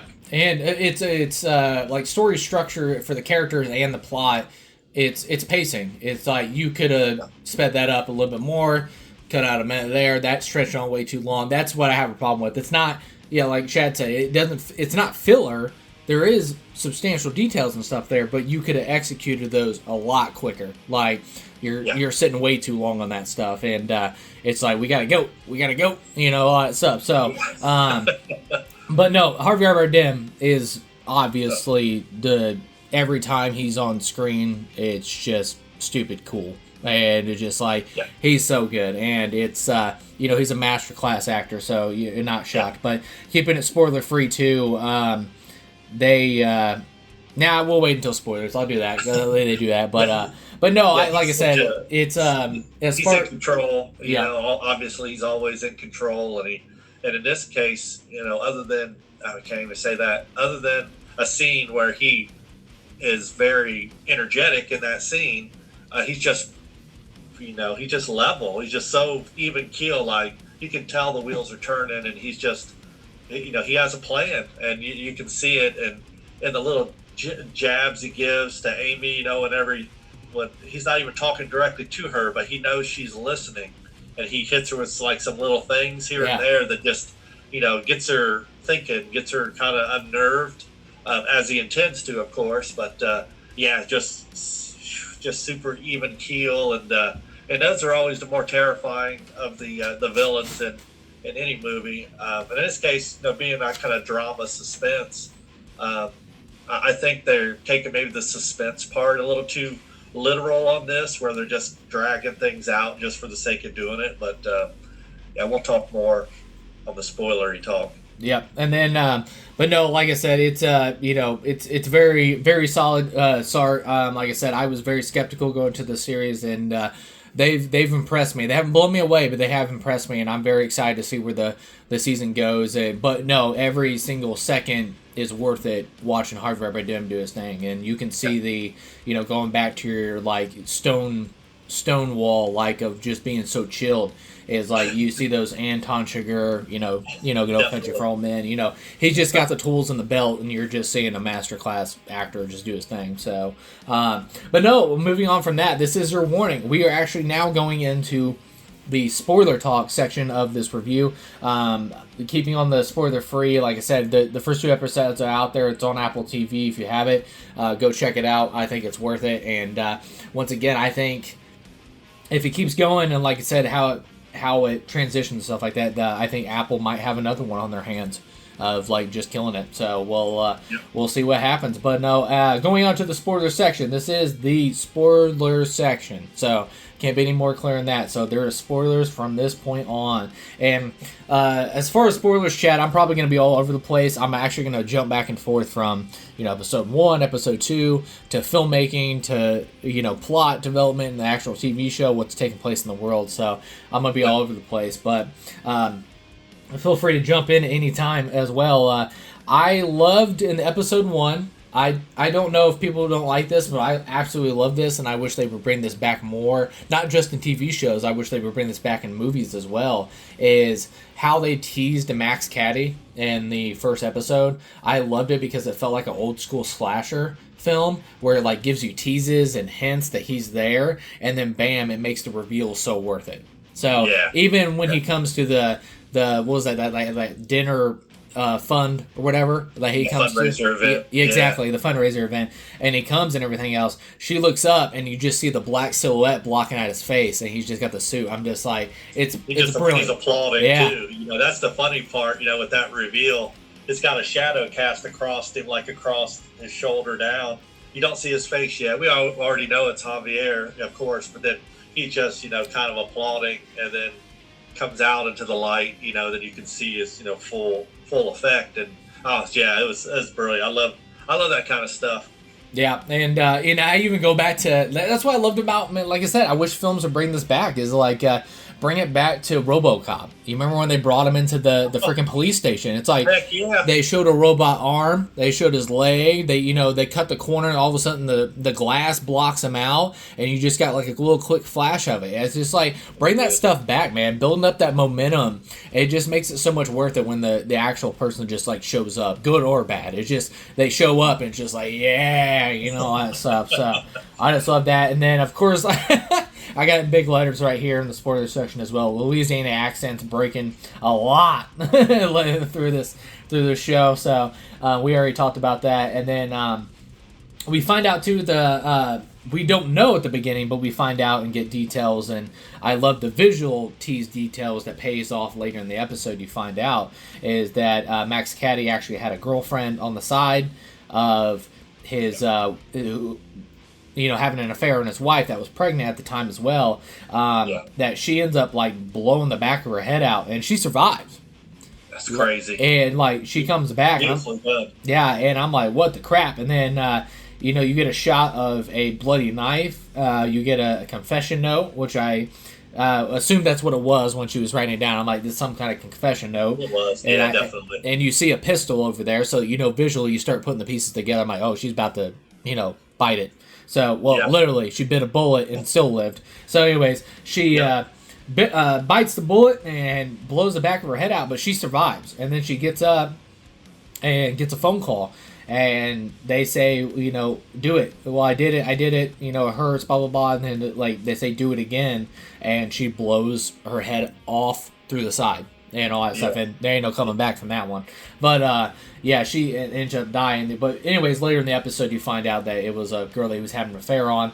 How she wrote a letter admitting that she murdered actual Max Caddy's wife, and when she was pregnant with the child as well. Her fingerprints, the blood, the details that only somebody that was involved with the crime would know, and all that stuff, and all checks out, and Max Caddy is set free.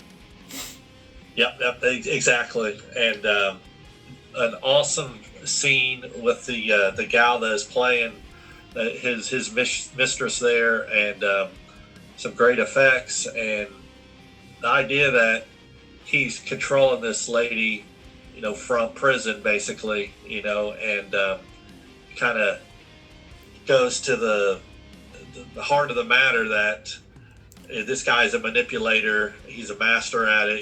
He can, and we'll see that with other characters throughout, where he just says the right things at the right time, and gets them kind of on his side. I think about the CCH Pounder's character in it, who works for the organization that is having the fundraiser. That Amy Adams, it's like her friend or boss or whatever she is. I don't even know what she is, but he's talked to her just a couple times, but he's already got her wrapped around his finger. He's telling her, oh, I'm going to do this interview, I'm going to do this and that, and she's just like, oh yeah, she's all for it, and she just doesn't see through the mask that he is, and Amy, she sees it right away, and she knows that something crazy is happening. But that opening sequence, just him getting that gal to shoot herself not once but twice, just because he knows that if she's still alive, say she botches it and she shot the side of her face off or whatever, and she lives, then this whole there's definitely a possibility that this confession and stuff would be seen as what it is, which is a sham. And so that's why he's just like, you gotta go ahead and shoot yourself again. So go ahead and do it. So she does, and she kills herself completely this time. Yep. And I got a question too. Do you think we're being misdirected with that? Do you think that was actually Caddy on the phone? I do. I mean, I do. I think it was. I mean, we've seen enough shows. You mentioned Orange is the New Black. We've seen other shows where people were able to get phones in prison and were able to, manipulate people or actually commit more crimes from prison just with their phone. And I think it is him, but the fact that you don't really hear him, and so it's a very good question. I don't know if it's along the same lines of the movie Copycat with Sigourney Weaver and Harry Connick Jr., where he gets other people, he manipulates other people into committing crimes basically as him in order to misdirect the other people, be like, oh, well, maybe that wasn't him that did it because we got this other person that's doing it exactly the same way. If you're able to communicate it from prison and get this gal to find the murder weapon, which is what she ended up doing, he told her where it was at, got her to put fingerprints on it, still had the blood on it. I think even at that time, he was already, when he, killed his wife at that time, I think he even was already turning his head how he could possibly, change people's opinions on who actually did this with just a few little bits of evidence here and there. So in my opinion, it is him. I just feel like he's such a good manipulator that it'd be weird that it wasn't, but would I be surprised 3 or 4 episodes from now if we found out that it's somebody else that he's manipulating from prison to cover his tracks? Wouldn't be surprised, but we haven't seen that person yet. Yeah, well, I think we've seen a third player in this, and that makes me wonder too. Is the woman? Yeah, the woman, and she bumped shoulders with Amy Adams in the hospital, and then she was also outside that that family get together, whatever was in front of the house, and she was standing down the street. But even Harvey Redim kind of glitches. I would say mentally he glitches and stuff like that, and it makes me wonder: is he being manipulated? I'd be down with that. But, I haven't been able to figure that lady out yet either. She's wearing a face mask, like a COVID-19 mask, and then with her hood up and stuff. So I don't know, but once again, I'm not sure if she's even really there. But I mean, Amy runs into her, but I'm still not sure. It's one of those things like, what did she really see? We're seeing it as this manifestation of this lady in the green coat with her hood up and the mask on, but is that really what she looks like? I don't know. The glitches on Max's part definitely get you wondering, is this really happening? Yeah, it's good. I mean, it's great to have those misdirections and plot points that we don't know if they're really there or not, just to kind of get you talking and wait for that next episode. Yeah, and then of course we have I'm going to episode 2 real quick, and we have that opening weight room brawl.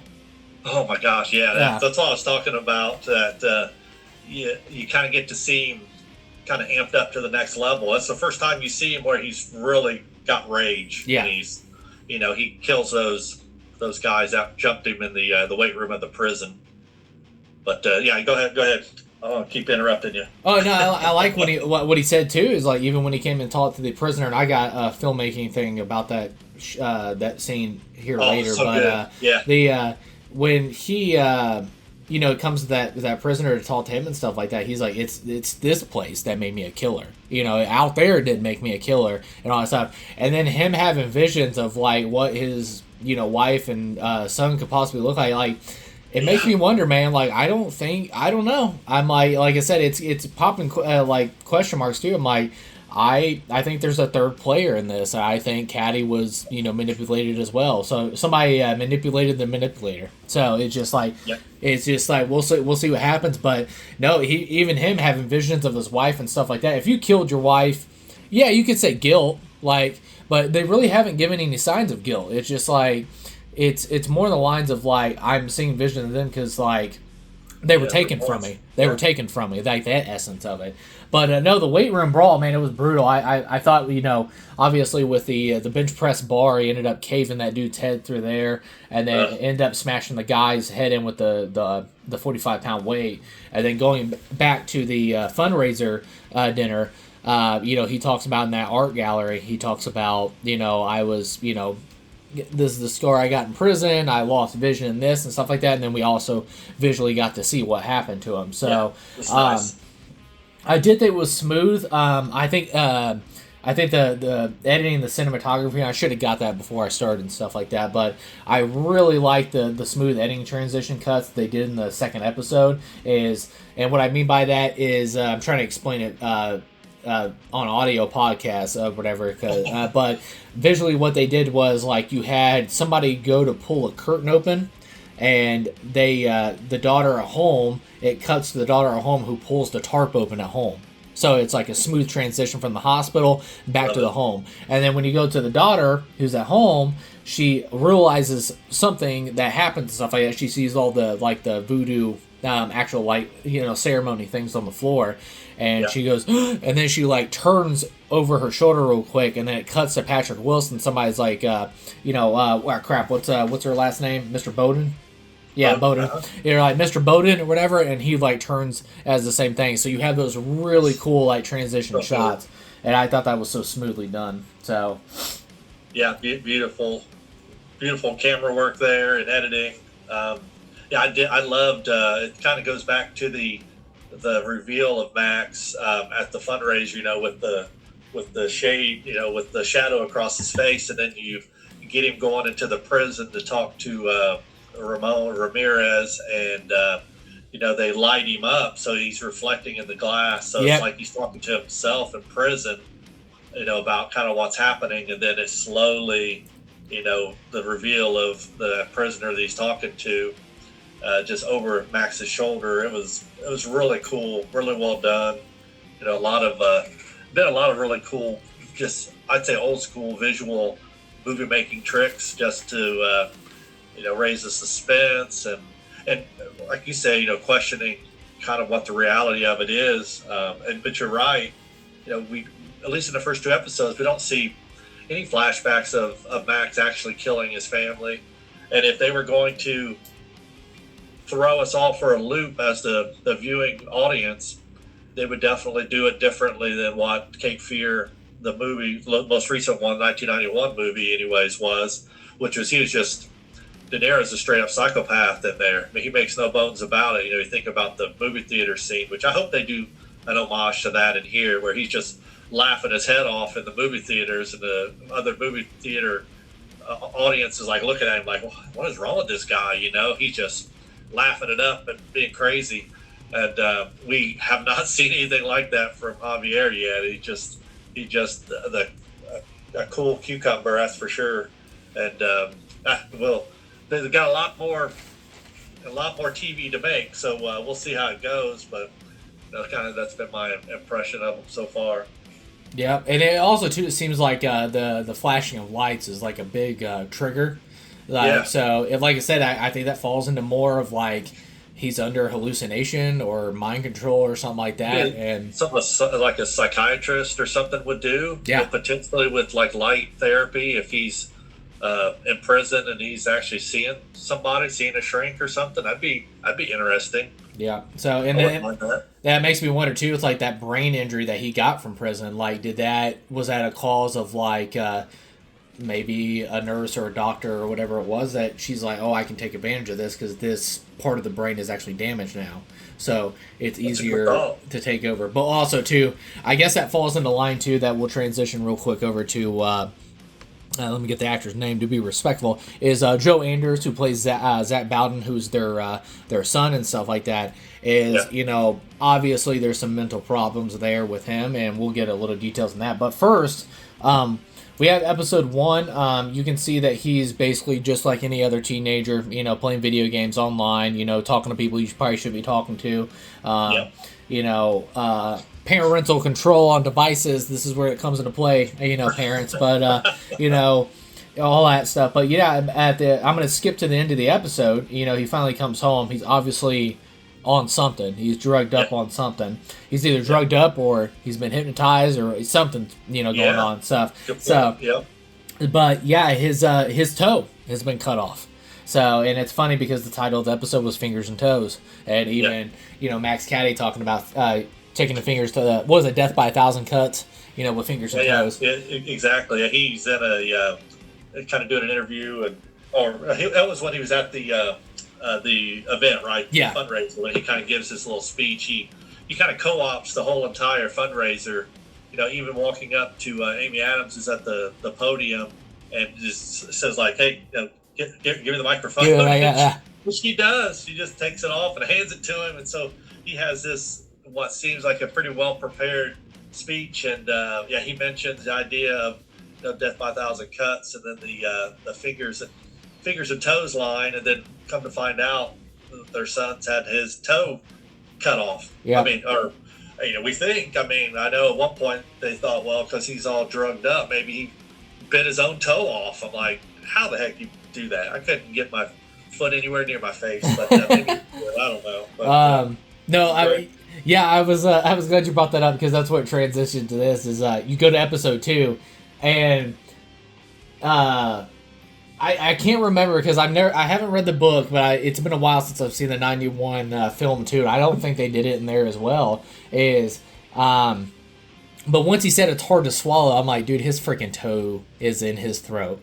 Like, as soon as he said, he started having like chest pain and stuff like that. And he's like, my throat, it's hard to swallow. I'm like, his freaking toe is in his throat. And sure enough, the doctor explained it like basically snapping off a baby carrot and all that stuff. I'm just like, what in the world?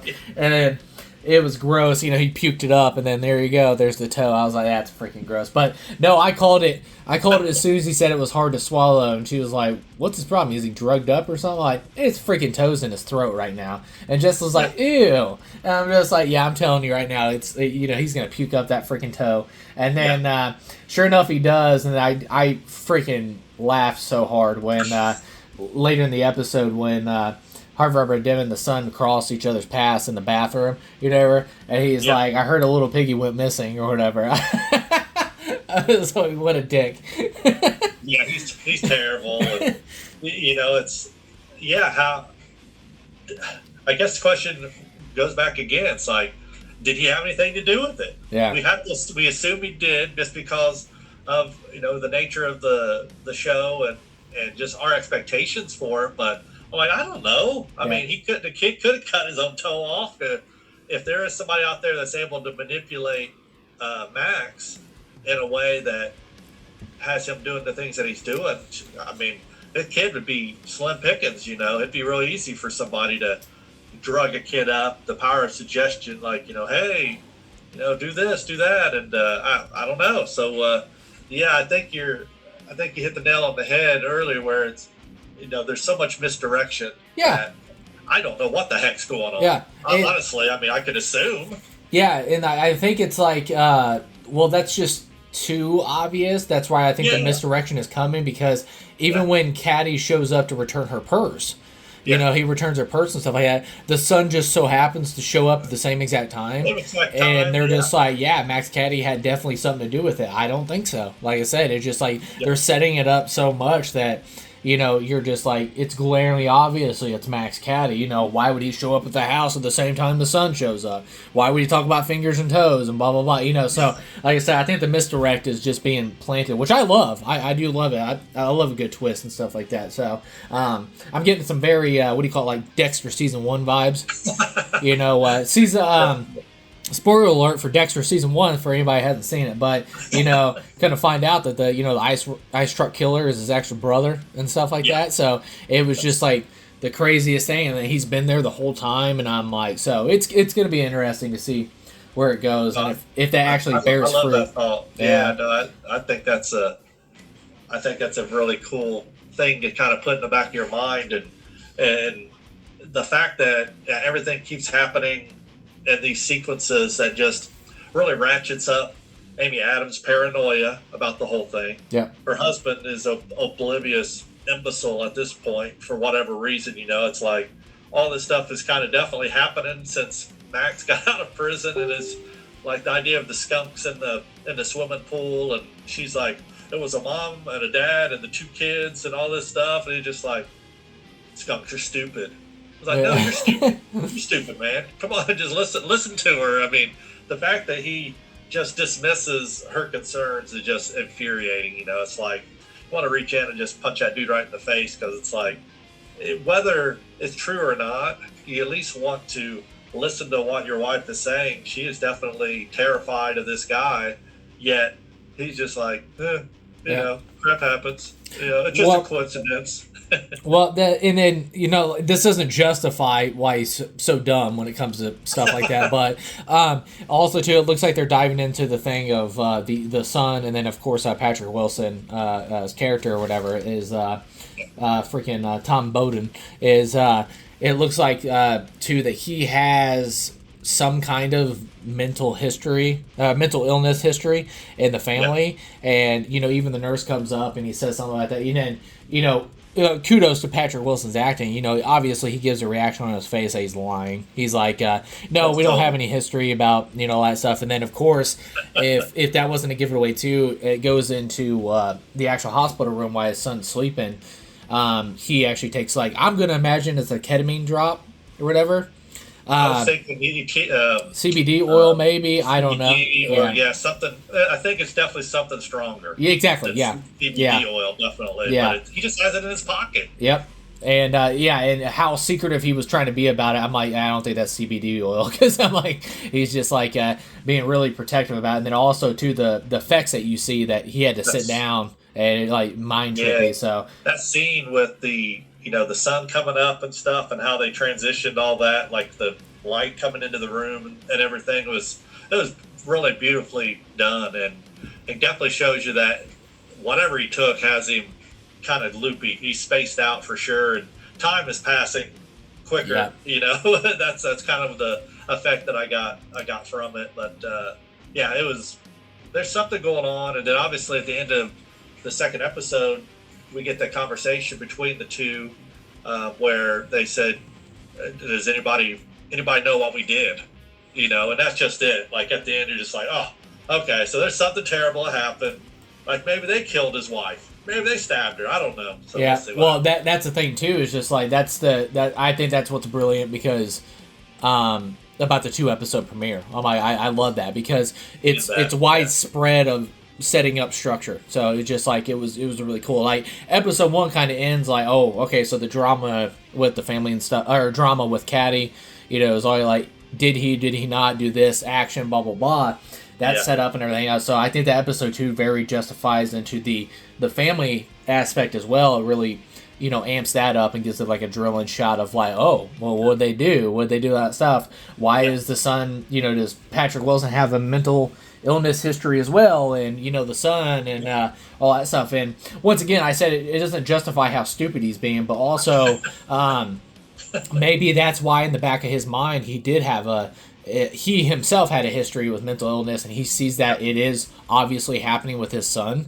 So he's just like trying to dumbly dismiss everything that's happening. Like, hey, well, 5 raccoons or 5 skunks in the pool. It's like, could the son, in the back of my mind, he's like, the son probably did this, or like, but I'm not going to say anything because, like I said, I was accused of like doing crazy stuff, and I probably did crazy stuff when I was under mental illness. So I think it's all out of good intentions at the heart of protecting his son as a father. To think like, oh no, that's probably not it, or there's no immediate threat against my family, blah blah blah. Just trying to keep that out of the picture. But one thing about the skunks, when they mentioned it to Max, and he was just like, oh, there's probably a mountain lion or whatever. They're all over the place around here. And then later on in the episode, there's a mountain lion in the freaking yard. I'm like, did he train a freaking mountain lion to come into the yard and do that? You know what I mean? What was it? I immediately got Ricky Bobby. There's a goddamn cougar in the backyard, It's a cougar. Yeah. But that was unusual for me. Yeah. That appearing in the backyard was very unusual, and I'm like, okay, I have no idea what to do with that now. I have no idea, because I don't think a mountain lion would be attacking a bunch of skunks and throw them in the pool, but because they would eat them, definitely. But that's so weird that it was there. Yeah, and I think that's the reason for it being in the backyard is like, oh, well, as crazy as it sounds on paper, visually seeing it like, oh, there's a cougar back here. So I'm like, so that explains why all that crazy stuff is happening. So it's just, every crazy thing has a logical answer in their mind. I'm putting quotations up in the air right now, but a logical answer. But no, the daughter and the family, I think that she falls into that. I think the actress that's playing her is fantastic, Lily Collios. And I think she's great as Natalie Bowden. I think she's great, and can't wait to see more from her. I think she's done an excellent job. But no, she's fallen into and I think anybody with brothers or sisters, or if you deal with a family that like drug problems or mental problems or some kind of thing, that one child gets more focus than the other, because and then they think basically how I explained it was like the family inner focus is on the brother in this show, but you lose sight of the other kid and that attention, and everybody thinks, well, even Amy Adams mentioned, she's like, we're all the time we're just so happy that you can be okay and all that stuff and all that stuff, and they think she's strong-minded, but obviously you can see by her reaction is she's not. She wants comfort there. She wants that stuff and everything. And you run at every family, so it's very realistic to infuse that in the show, and it makes logical sense because the brother and all that stuff, what he's dealing with, and like I said, she loves her brother and stuff like that, but also you also have more than one kid there. So it's really cool how they set up that dynamics as well. But I have a filmmaking detail I wanted to get to, Chad, but anything to add on the children and the family dynamics of drama going on right now? Well, the weird part of it is I can't for the life of me remember in the 91 Cape Fear if there is a brother. Because I know Juliette Lewis plays the sister. Yeah. Famously plays her, and a very dumbed down version of the sister because she is super, easily manipulated by De Niro's Max. And this gal here doesn't look like she's falling for that crap. It doesn't feel like it, but if you're a master manipulator like he is, she'll probably end up falling in a trap of some kind. But right now, I really enjoy the change of pace for that character versus the 91 version by Juliette. So, the dynamic is so similar to every family, know, because I know at least in my side of the family with my brother and sisters, we always had issues, where one was getting more attention than the other, for better or for worse, and kind of the focus of mom and dad would always be kind of on them. And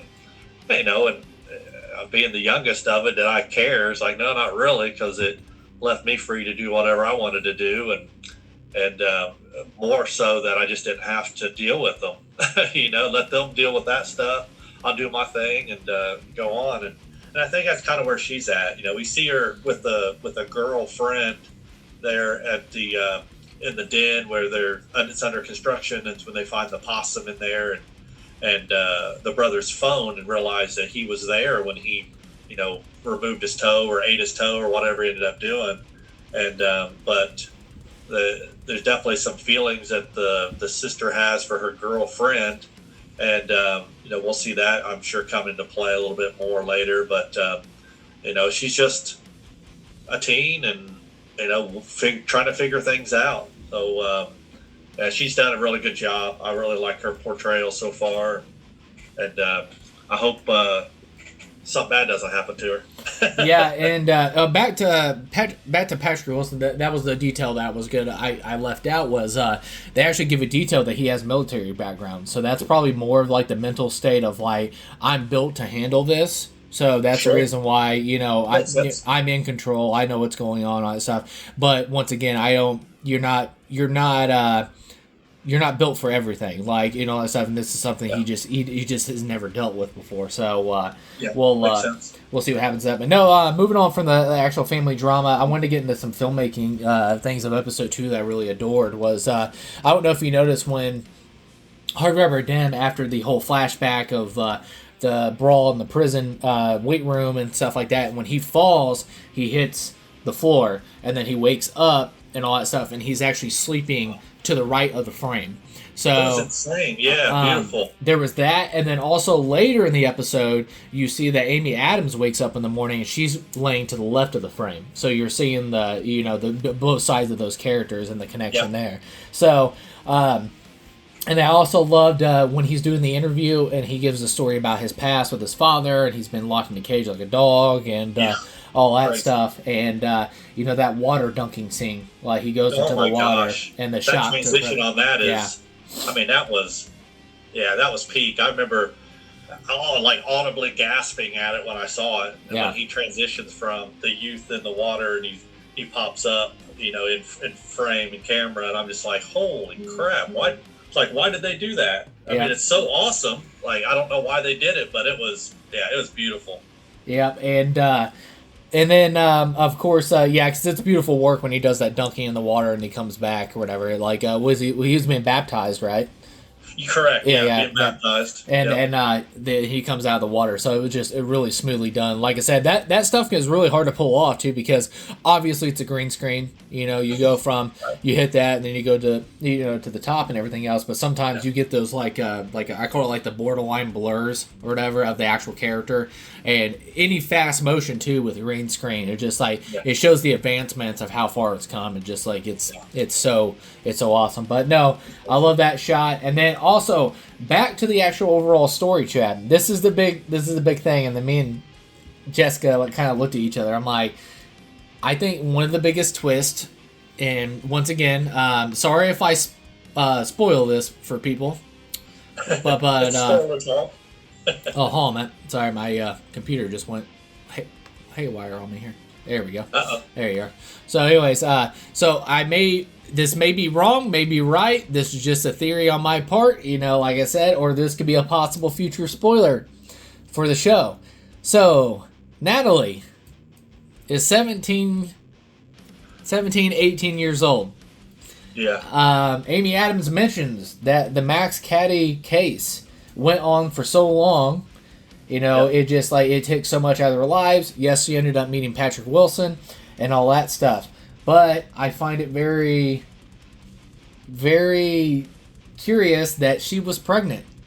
And at the same time, did one day, because she spends so long with Caddy in the case and everything else, did one day she get sexually reckless? And her and Caddy had a sexual relationship. And actually, is it Daniela? Or Natalie. Is Natalie Harvey Bardem's daughter? I mean, it could be. I mean, the way they described her being pregnant said that by the time the trial started, she said she was pregnant, just barely though, 2 weeks, 3 weeks, whatever she said. And then by the time the trial ended, she literally had the child in the courtroom. So it was we know 40 weeks isn't 9 months, more like 10 months. But we find out that, that's how long the trial went on. So it doesn't mean that, they knew each other, day one. It was at least some time prior to that. So it would have been getting his defense ready. She would have been meeting with him, doing other things. So, it's not out of the realm of possibility. I mean, they didn't obviously do that in the a lot of the storyline isn't similar to the 91 version of it. But the reimagining. Yeah, the reimagining of it, which is a good thing, because otherwise it's like, why do it, right? Yeah. If it's just going to be a carbon copy, it doesn't make sense. So, I don't know. I mean, that's a good thing to put in the spoiler talk, but would I be surprised? No. I guess we got to see what in Max's actions over the next few episodes, I think, will give us that. Like if we see that he never really attempts to do anything but manipulate her, like if he doesn't try to harm her in any way, he could have a thought that it is, that she could be his kid. So now, go ahead. Sorry. No, I just because he keeps talking about how he wants a family, and obviously at the end of the second episode, we see him, buying a house. Which I'm going to assume by the niceness of the house that it's in the same neighborhood that the Bowdens are in. Yeah. We don't kind of get a zoom out, but if it's not next door or a couple houses down, I'd be really surprised. Yeah. Well, the thing too, there was two details that could dismiss it, and then also, which I can dismiss that one as well. But anyways, the other thing too, you see that. What is it? I keep forgetting the character's name. Lily's the actress. Natalie. Jeez, keep forgetting Natalie's name. Anyways, but Natalie is actually on a FaceTime call with her biological dad or whatever. That she thinks or whatever. So that makes me think, obviously shows that Amy Adams had a past relationship and all that stuff. And then, like I said, maybe that wasn't, working out how she wanted to. And then, like I said, she got sexually reckless one day with Caddy, and, they slept each other. And also at the same time, I'm a straight male or whatever, but, Harvey Bardem's a good looking dude. We obviously see in this show too, he's gotten very good shape for this show and everything else. And obviously, he's gotten to the point where he's got one of his girlfriends to blow her head off twice. So, it's one of those things, like, he's not out of the realm of possibility of manipulating women. So, so it's there. And, like I said, there's that. And then also, after the son shows up in episode 1 and they take him into the house, there's a moment where Harvey Bardem and Amy Adams have a moment, and he was like, I want you to know, the 17 years I spent in there, I never talked about, what happened, and I still haven't, all that stuff. So just to know that. So that makes me wonder, I'm like, did they have a actual sexual relationship? So I don't want to say a relationship, but once again, like I said, one day she get kind of reckless. And like I said, she spent so much time with Caddy and like building up the case and things like that. And she just slipped one day. So it's one of those things. So no, I just wanted to throw that out there because like I said, there's details to support it. So I could be totally wrong, by the way. So it's just like people, I could be totally way off, but that was just a theory on my part. But no, to basically wrap this up, I said at the beginning when we did our spoiler-free talk, this is a 10-episode series. And they so far they've averaged 50+ minutes, and I think I'm hoping that's not going to be a flaw in the future episodes. We'll see what happens. And I'm all for groundwork and everything else, but I think the pacing needs a little bit. Give us the information, but the pacing needs to be a little bit faster. So we'll see what happens. Because like I said, this book is only 200 pages. So how they've stretched this out to 10 hours, we'll see what happens. And it's crazy. Yeah. And then also, like I said, I sound like a broken record, but Harvey Dent, like I said, he is the, whatever you want to call it, the MVP. He's just a master class actor, and he is bringing the fire every time he's on screen, every second. So, like I said, he got in incredible shape. I think his presence on screen physically and just through his phenomenal acting, I think he's just tearing it up. And that's the reason why that was a grabbing factor, because I was very dismissive of this series. I was just I love Amy Adams, I love Patrick Wilson, I do. And I was just like, a Cape Fear series, I don't know about that, all that stuff. And then finding out Harvey Dent was playing Max Caddy, I'm like, okay, I'm totally sold, and he is not disappointed at all because he is phenomenal in this show. So. Oh yeah, it's good. I couldn't agree with you more there. When I heard Cape Fear series, I was like, man, how are they going to do that? How are they going to drag out what ended up being, pretty much a masterpiece of a movie from the 90s into, I thought maybe 8 episodes, but now hearing 10 episodes, like, dang, man, that's a lot. But we're seeing, how they're managing that in these first 2 episodes. And, I'm not disappointed in the episodes, just, and it's not even fluff or filler. It's a little slower pace, and that could be 100% on purpose. Keep the pace slow and kind of plodding along, and then I'm going to guess probably over the next couple episodes we'll get to see some stuff, and then I think it'll kind of peter out again, and then we'll see kind of a finale. Kind of just up and down and up and then down. I think that's kind of how the flow will go here. But 10 hours, I mean, you could read the 200-page book in like 3. Yeah. So, yep. So it's like, yeah. So we'll see. Yeah, I think that's going to be the challenge, like I said. And then, of course, they're adding new elements. Like I said, it's a reimagining, all that stuff. I do like the new elements that they're entering. And we'll see, if they continue to, execute on that, because we've got teased that Amy Adams' father is out there as well, and trying to have a connection with the family. You can go down that route. The mental illness background of Patrick Wilson's character, Amy Adams, like, what did she do? What did her and her husband do? And then you got Harvey Dent. It's like, what's the relationship there? Possibility, like I said, I could be totally wrong on that.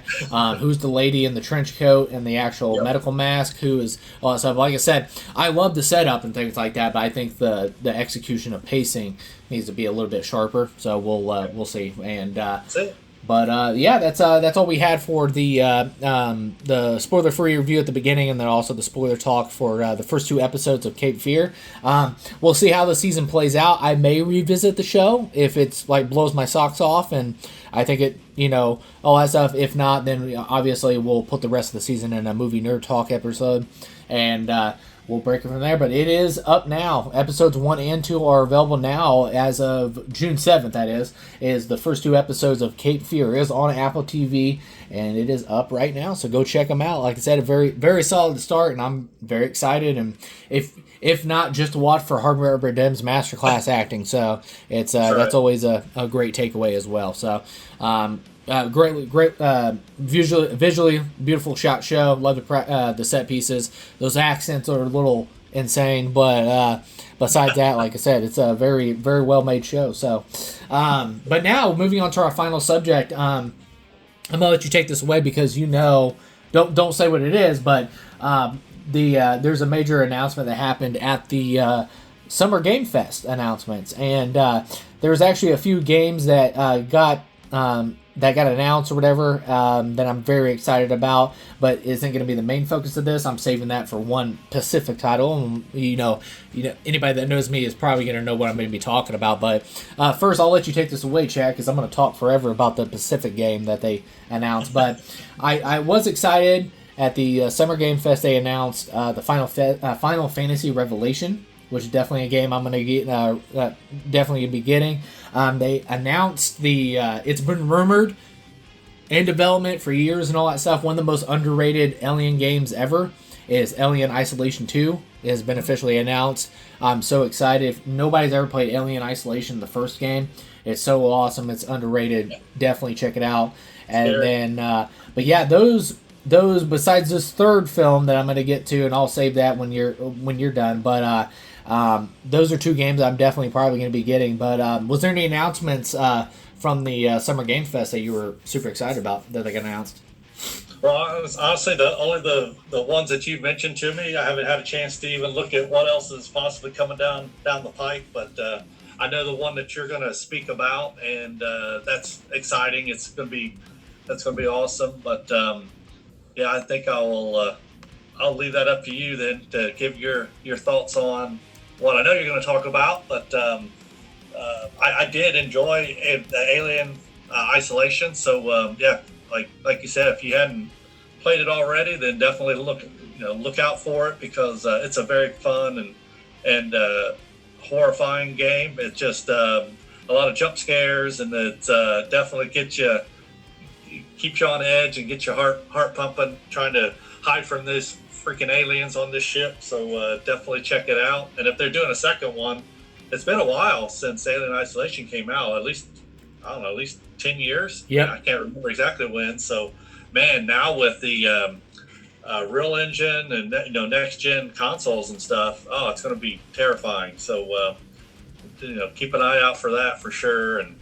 But the other games you want to talk about, I'll just let you take it away from there. Yeah, so once again, some of these games I'm not familiar with, so maybe they jump out to you, Chad, or people listening to the episode. Obviously, Final Fantasy Revelation, was one I announced. It looks like Street Fighter 6, Year 4, the DLC characters, they announced that as well. Stellar Blade Blood Rain, they dropped a trailer for that as well. The Wolf Among Us 2. Never played the first one. Pal World 1.0. You have Attack on Titan 3, the video game that they announced. And then you have Clutch. And then you have Hot Wheels Infinite Rush. And then Monster Hunter Wilds Ascendance. Oh, nice. Okay. And then you have Among Us Story. Among Us Story On Guard. And then that's cool. I didn't even know they did a second Attack on Titan. That's for us. Here in our household, anyways. Attack on Titan is like the best anime series of all time, and has a lot of great action sequences and stuff in it. It definitely lends itself to be a good game, but so far the games that have come out have not been good. So I'm hoping that they come up with something for the third one that really takes it to where it needs to be at and be a good game. So yeah, I might actually check that out. Yeah, and then we have this is actually a game I should have put on my list because I was very excited. They didn't announce it, but they showed a new trailer and footage and stuff for it. But it was the Blood of the Dawnwalker. Oh, dang. Okay. Yeah, because I believe that releases this year. But you have Star Wars Zero Company. You have Lords of the Fallen 2. And then you have Saw Genesis, so it's a horror puzzle game, so that's pretty cool. It's a 1666 Amsterdam. And then, let's see, Mafia, the Cold Country expansion, Man of Honor. And then you have RuneScape, what was that, Dragon's Wild? My cursor jumped on me. Yeah, Dragon's Wild. And they have Virtual Fighter Crossroads. And then Guild of Wars 3, you have Crossfire. It's just like more and more. And then even a Gundam game. Oh, cool. Oh, Gundam Rogue. Sorry, I got real excited. I'm like, is there a Gundam game out? So, that's what I was saying. And then, like, holy cow. And then one of the other ones before this final announcement is there was the Teenage Mutant Ninja Turtles: The Last Ronin video game. So I know, Last Ronin game. Yeah. Oh, dang. That's kind of cool. So I know that would be one that a lot of people would be really excited about. So, but that's what it released. But no, the main game. It's been rumored. Once again, I keep my ear to the ground on this stuff, is trying to find out any development in this franchise, and it is official. It is Resident Evil Code Veronica is actually getting a remaster version, and it's called Resident Evil Veronica. So, I'll try to explain the trailer for new changes and how they monetize it and stuff like that and everything else. But also, this is going to probably lean heavily into a lot of people like the OG fans of it. So there's some stuff that might go over your head, but there's also stuff that they made new changes, which I was not shocked by, because that's what happens mostly with all these new Resident Evil games, is like modernizing it. So it was really cool to see. But all right, but yeah, because what was it? Resident Evil Code Veronica, that came out in 2000. So you're talking about 27 years later. So almost 30 years later, we're finally getting a remastered of it. So, but no. The original Resident Evil Code Veronica, it was the original is bonkers, and it takes wild swings and wild things that are probably hopefully present in this new one, and but visually more grounded, and you see that right from the actual gameplay, which I'm gonna imagine is like the first cutscene opening that you get of the game, is what you walk through, you right to this hotel, and but also too, it gets to the horror roots of Resident Evil. So that's the one thing too that these new games have done, is they've gone back to what makes this franchise so special, and it seems like they're continuing that even with the remaster versions of staying in that horror route. So it was really cool. But no, this is 3 months later after the Raccoon City incident. We follow Claire Redfield, who was my original childhood crush or whatever. Yes, a video game character was my crush. So she's looking for Chris Redfield, and it looks like she's over in Paris. Looking for her brother at his apartment, and one of the details, and like I said, I'm going to start nerding out here, so bear with me because I'm so excited. But it was so funny when he comes to the apartment, the tenant or whatever, she actually makes a comment about, it looks like a boulder rolled through here because his apartment is so messy. And Chad, you never played Resident Evil 5, right? I have not. No. Okay, so one of the ongoing jokes of the Resident Evil franchise with the character of Chris Redfield is, one, in Resident Evil 5, Chris Redfield's built like a tank. And they said he has the most overdramatic, largest arms ever put into video games. And but no, he's built like a tank in that video game. And towards the end of the game, in your final takedown of Wesker in the final act, a boulder falls because you're fighting against Wesker and activate a volcano. And I won't tell you what context. You have to play the game to figure out how crap did you get there. So, but no, a boulder falls out and he's trying to get the Sheva, and this boulder falls out and he basically punches it. And he punches it to get it out of his way and then fall in the lava, and then he can cross and then go save her and all that stuff. So it's one of the biggest gag, because it's just like it threw reality out the window over there for a second. It's just like he's just punching a boulder. So even in Resident Evil Village, which came out in the early 2020s, it was there's a character in there that makes a Heisenberg. He makes a comment, and he was like, because he knew Chris Redfield and his team were around there somewhere, and he's like, "Did you think that boulder punching asshole was gonna take me down or whatever?" So it's just an ongoing joke that Chris Redfield's never gonna get away from, the character for the video game, because punching that boulder, man, that's gonna haunt him for the rest of his life. So her saying that it looks like a boulder rolled through here, I think that was a little cheeky wink at the camera, awesome. So I thought that was really cool. But no. If you actually pay attention to when it opens up, it shows the shot of Paris. You can actually see an umbrella facility is in the background of Paris, and I love that because you see how far the evil empire of Umbrella stretches in the world. It's not just in Raccoon City and stuff like that.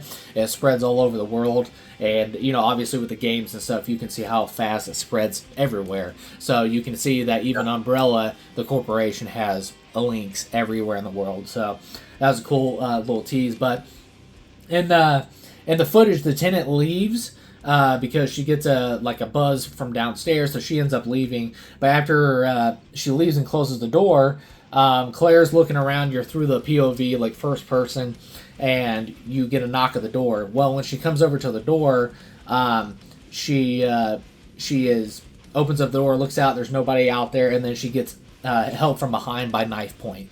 And this is the biggest debate online. I know in the original Resident Evil Code of Veronica, Claire was actually taken by Rodrigo, which was one of the a soldier that actually worked for, or not a soldier, but one of the guardsmen that worked for Umbrella, and he basically takes her captive. Well, in this one, it's a long-going famous character called Hunk through the franchise, and he has a gas mask, and he's very visually well known throughout the franchise, and even he popped up in Resident Evil Requiem that came out earlier this year as well. So it looks like they're even sprinkling Hunk throughout this franchise even more. So that was a big change from the original.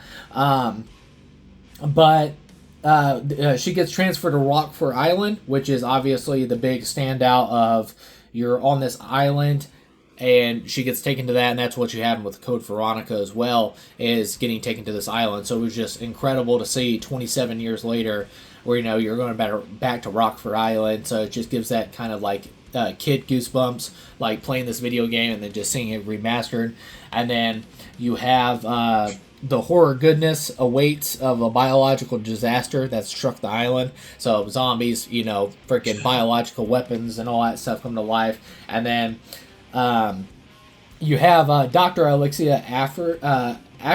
Alexia Ashford is one of the twins that is the main antagonist of the game, and you get a tease with ants in the trailer. Is basically she studied the queen ant and admired how it would a colony would like blindly obey how obedient it was to the queen. So she took the DNA of ants and fused that with the T virus, and then created wanted to make humanity like mindless drones to her. So you have the T Veronica virus.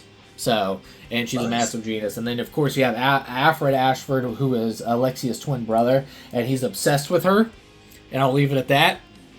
In a very creepy way. So I'll be, like I said, the original was so bonkers, and they go into some crazy stuff in that game. So I really hope they don't chicken out and they just embrace the weirdness of what that made that weird that original one so good. And then once again, breaking down the trailer as well, we have teases of the guard tower, where in the original Claire Redford, that was the first encounter, and she was shot at from the guard tower by Steve Burnside. And Steve Burnside isn't visually shown in the trailer, but there is a tease at him that there's a cloak figure that throws his hood off, and you can see the red hair from behind and stuff like that. So I think that was our first tease at Steve Burnside. But in the original video game, which I'm going to imagine they're going to do with Code Veronica as well, yeah, they better, because it's they better do it. But in the first half of the game, you play as Claire Redfield, and then she seeks help from her brother, Chris Redfield, who actually comes to the island, and you play as him for the second half as well. So we haven't got a shot of Chris Redfield, what he looks at the young age. I know Resident Evil Village was the last time we've seen Chris Redfield. I know he was mentioned in Resident Evil Requiem and all that stuff, because he would be, because Leon was 49. I want to say Chris would probably be 58, maybe 60 in Requiem, but obviously in the Veronica, he's young still and stuff like that, because it's after the events of Raccoon City. So it'll be really cool to see what Chris Redfield looks like in this new modern technology and modernize them and things like that. So it's going to be really cool. But no, they teased that the game has madness and it has intrigue and it has love and hate all combined. And I think we're going to see, and we got a little bit of that in Jill Valentine in Resident Evil 3. I think that's one of the flaws. I know a lot of people have a bunch of flaws, which I do too as well, with the remaster of Resident Evil 3. But they kind of dove at the beginning into Jill Valentine's mental state. of the horrors that she encountered with the Spencer Mansion in the first Resident Evil, and how mentally how that weight can affect the characters' minds and stuff like that. And like I said, it's traumatic. It's that they lost friends, they lost comrades, just like all that stuff, and close friends, and then especially with Claire, seeing how Raccoon City and the events of that happening, you want to see the mental state. So it's gonna be really cool, and I hope they dive more into that, the mental state of the characters of Chris and Claire Redfield. And like I said, it's also too got me excited if we see a young version of Chris Redfield, because the additional rumor going around right now is a Resident Evil 1 remaster is in development as well. So it'd be really cool to do that. But no, seeing that we got Code Veronica, it makes me even more excited, because Chris Redfield it's kind of like Goku and Vegeta in Dragon Ball Z. Chris Redfield and Leon are like tied for my favorite characters in the Resident Evil franchise. So it's just so exciting to get a game with Chris Redfield, and of course how badass Claire Redfield is. So it's just insane that we're actually getting this game. So obviously I'm rambling on way too much because you can see my excitement, but we haven't got a visual look at Chris Redfield, what he looks like, which I'm gonna imagine it's gonna slowly, as the game more progresses and gets close to the release date, we're eventually going to see what he looks like. But as far as Claire Redfield, I think she looks fantastic. I love the costume, the modernized costume on her. I could use a little bit more of the blue jeans with the red biker jacket and stuff like that. But I do love that they kept the the Archangel on her vest and stuff. I think that looks freaking sweet. I love the patches. Like I said, they kept the red vest. I think she looks awesome, and I can't wait for the game. And we haven't got a look at Chris Redfield, and we also didn't get a look at Albert Wesker, who is a big player in this game for the Veronica story. So obviously he's going to be in the game at some point, so we'll get a visual look at him. But no, I'm so excited. It's a good time to be a Resident Evil fan. Resident Evil 9 Requiem just came out earlier this year. Fantastic game. Absolutely loved it. You have Zach Kreger coming out with the freaking Resident Evil movie this year for Halloween. And then you got a Code Veronica remake and rumors of a Resident Evil remake rumored around that. And then, of course, Resident Evil 10 is in early active development, and they're probably slating for a 2030 release on that. So it's a good time to be a Resident Evil fan and very exciting. So if you're a Resident Evil fan, you're eating good right now. So it's pretty cool. No, that's great, man. It's nice to, when they keep putting things out and not just to put them out though, but it's actually expanding on like the universe and bringing back some characters that the franchise lovers are familiar with, and it's nice. So good stuff. Yeah, and then as far as gameplay too, it has me very curious of because in Resident Evil Requiem, and you watched me play a little bit of that on the screen. I love that. Is when you went and you had the option, you could go back and forth with both characters, but the main setting was when you played as crap. Why am I drawing a blank? I'm gonna say Claire. What's the blonde's name? I'm drawing a blank. But anyways, when you play as it's not Ashley either. Why am I drawing a blank? I'm gonna look it up. It can drive me nuts. The female character. Yeah. Yeah, I can't remember it wasn't Ashley. I know, I almost called her Ashley. Resident Evil 9 characters. Bear with me. Grace. There we go. It's Grace Ashcroft. I knew it was Ashcroft, but I was like, man, what's her first name? But Grace Ashcroft, when you play as Grace, you refer through the first person. So it gave that more like horror roots and things like that. But when you played as Leon, you were third person. So it makes me wonder, I'm going to imagine they're going to continue that gameplay, but with Claire Redfield and Chris, do you play, and Steve Burnside, you play as a little bit as well, is, are you going to get that first person, third person option for the gameplay, which I'm going to imagine they're going to do it. So right.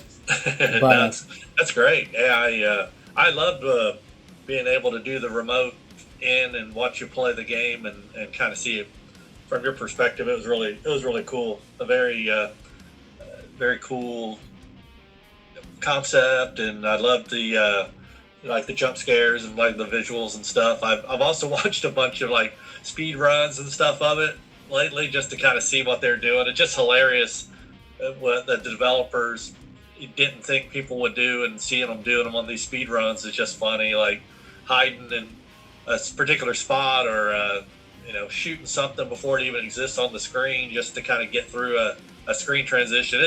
It's crazy what people will do, but the gameplay was really, really fun. Yeah. Well, and like I said, it's just so fun seeing those those gaming fans, and then also just fans in general that just love the franchises so much, because and they just have so much fun with it, because you like you said, like they find ways in the games to find these speed throughs, and then also there's freaking cosplayers that's already completed costumes of Claire. There's a new look, get up, like they were just up all night stitching and putting stuff together, and then they were like, "Yep, my new Claire cosplay is complete." So it just you can see that pouring love for the franchise, so you love to see it. So yeah, well, that's a good point. Whenever you go to a con, you're always inevitably going to see a bunch of Resident Evil cosplays. So yeah, it just goes to harkens back to the idea that these things have been around for a long time and people love them, and if you don't see cosplays of things at cons, then that's the telling tale right there. But you always see Resident Evil. Yeah, and then because it's what was it? It's going all the way back to 1996, and then you fast forward to now. It's just like freaking. It's incredible that the franchise is still holding so strong. So. It's awesome, man. But that was the Resident Evil Veronica. I keep wanting to call it Code Veronica like the original, but Resident Evil Veronica, it releases in 2027. No specific release date in 2027 is yet to be given right now. It will release on all platforms day one, and obviously when pre-orders go up, I will be pre-ordering it day one whenever that goes up. So, this is very exciting, man. I couldn't believe it. And then even my reaction to the trailer, it was like, it said V, and then like it had like a biological, all that stuff. It said V, and I was like, oh. And then it flashed, and it was like E, and I was like, is this Veronica? And then it cuts, and then it had an R, and R-E-V. I'm like, this has to be Resident Evil Veronica. And then the guy that held the character that you don't know right now at knife point moves his hand. He was like, "Don't move, Claire Redfield." I'm like, "It's Code Veronica," and I'm just like, I lost my crap. I was like, "Oh my god!" Once again, it's kind of like when they dropped the Resident Evil 9 trailer of Leon's reveal. I was banana sandwich, and Jessica, once again, from the kitchen, she's like, "What are you going nuts about?" I'm like, "They're Code Veronica, it's going on." So, I'm like, "Get the credit card ready, I'm pre-ordering this right now," and they're like 2027, I was like, oh god, I gotta wait, and all that stuff, so, but no, I got plenty of Resident Evil games to hold me over until then of my excitement and all that stuff. So, right. But nope, I'm very excited. But no, that's all we had for this episode of Movie Nerd Talk. But yeah, Code Veronica and being announced just at the Summer Game Fest, it just blew my brains all over the room. I was so excited because you hear rumors and then reality sets in.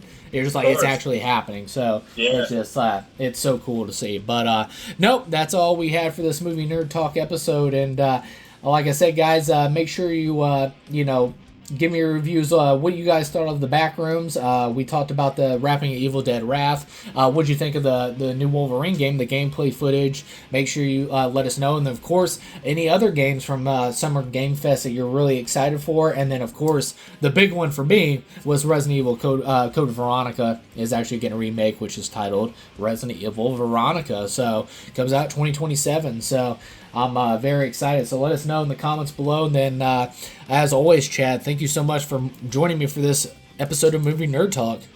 Of course. It's always my pleasure. And I've been doing a bunch of traveling for work and stuff, and don't know when I have time to hang out with you like this, but it's always fun when I get to.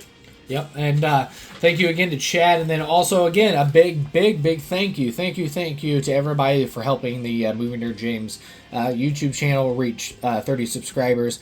I really appreciate your support, and as always in every single episode, I appreciate all your support that you give to the channel. Make sure you give a thumbs up, like, comment, support us on Instagram at Movie Nerd James, and then of course on YouTube as the platform right now. Hit that subscribe button, and then of course if you're anywhere else listening to this in audio form, it's we have the YouTube channel is at Movie Nerd James YT. So make sure you subscribe to that. But as always, thank you again to Chad. Thank you guys for making the channel hit 30 subscribers. You guys rock. And as always, take care of yourself. Take care of each other. And we'll see you later, movie nerds.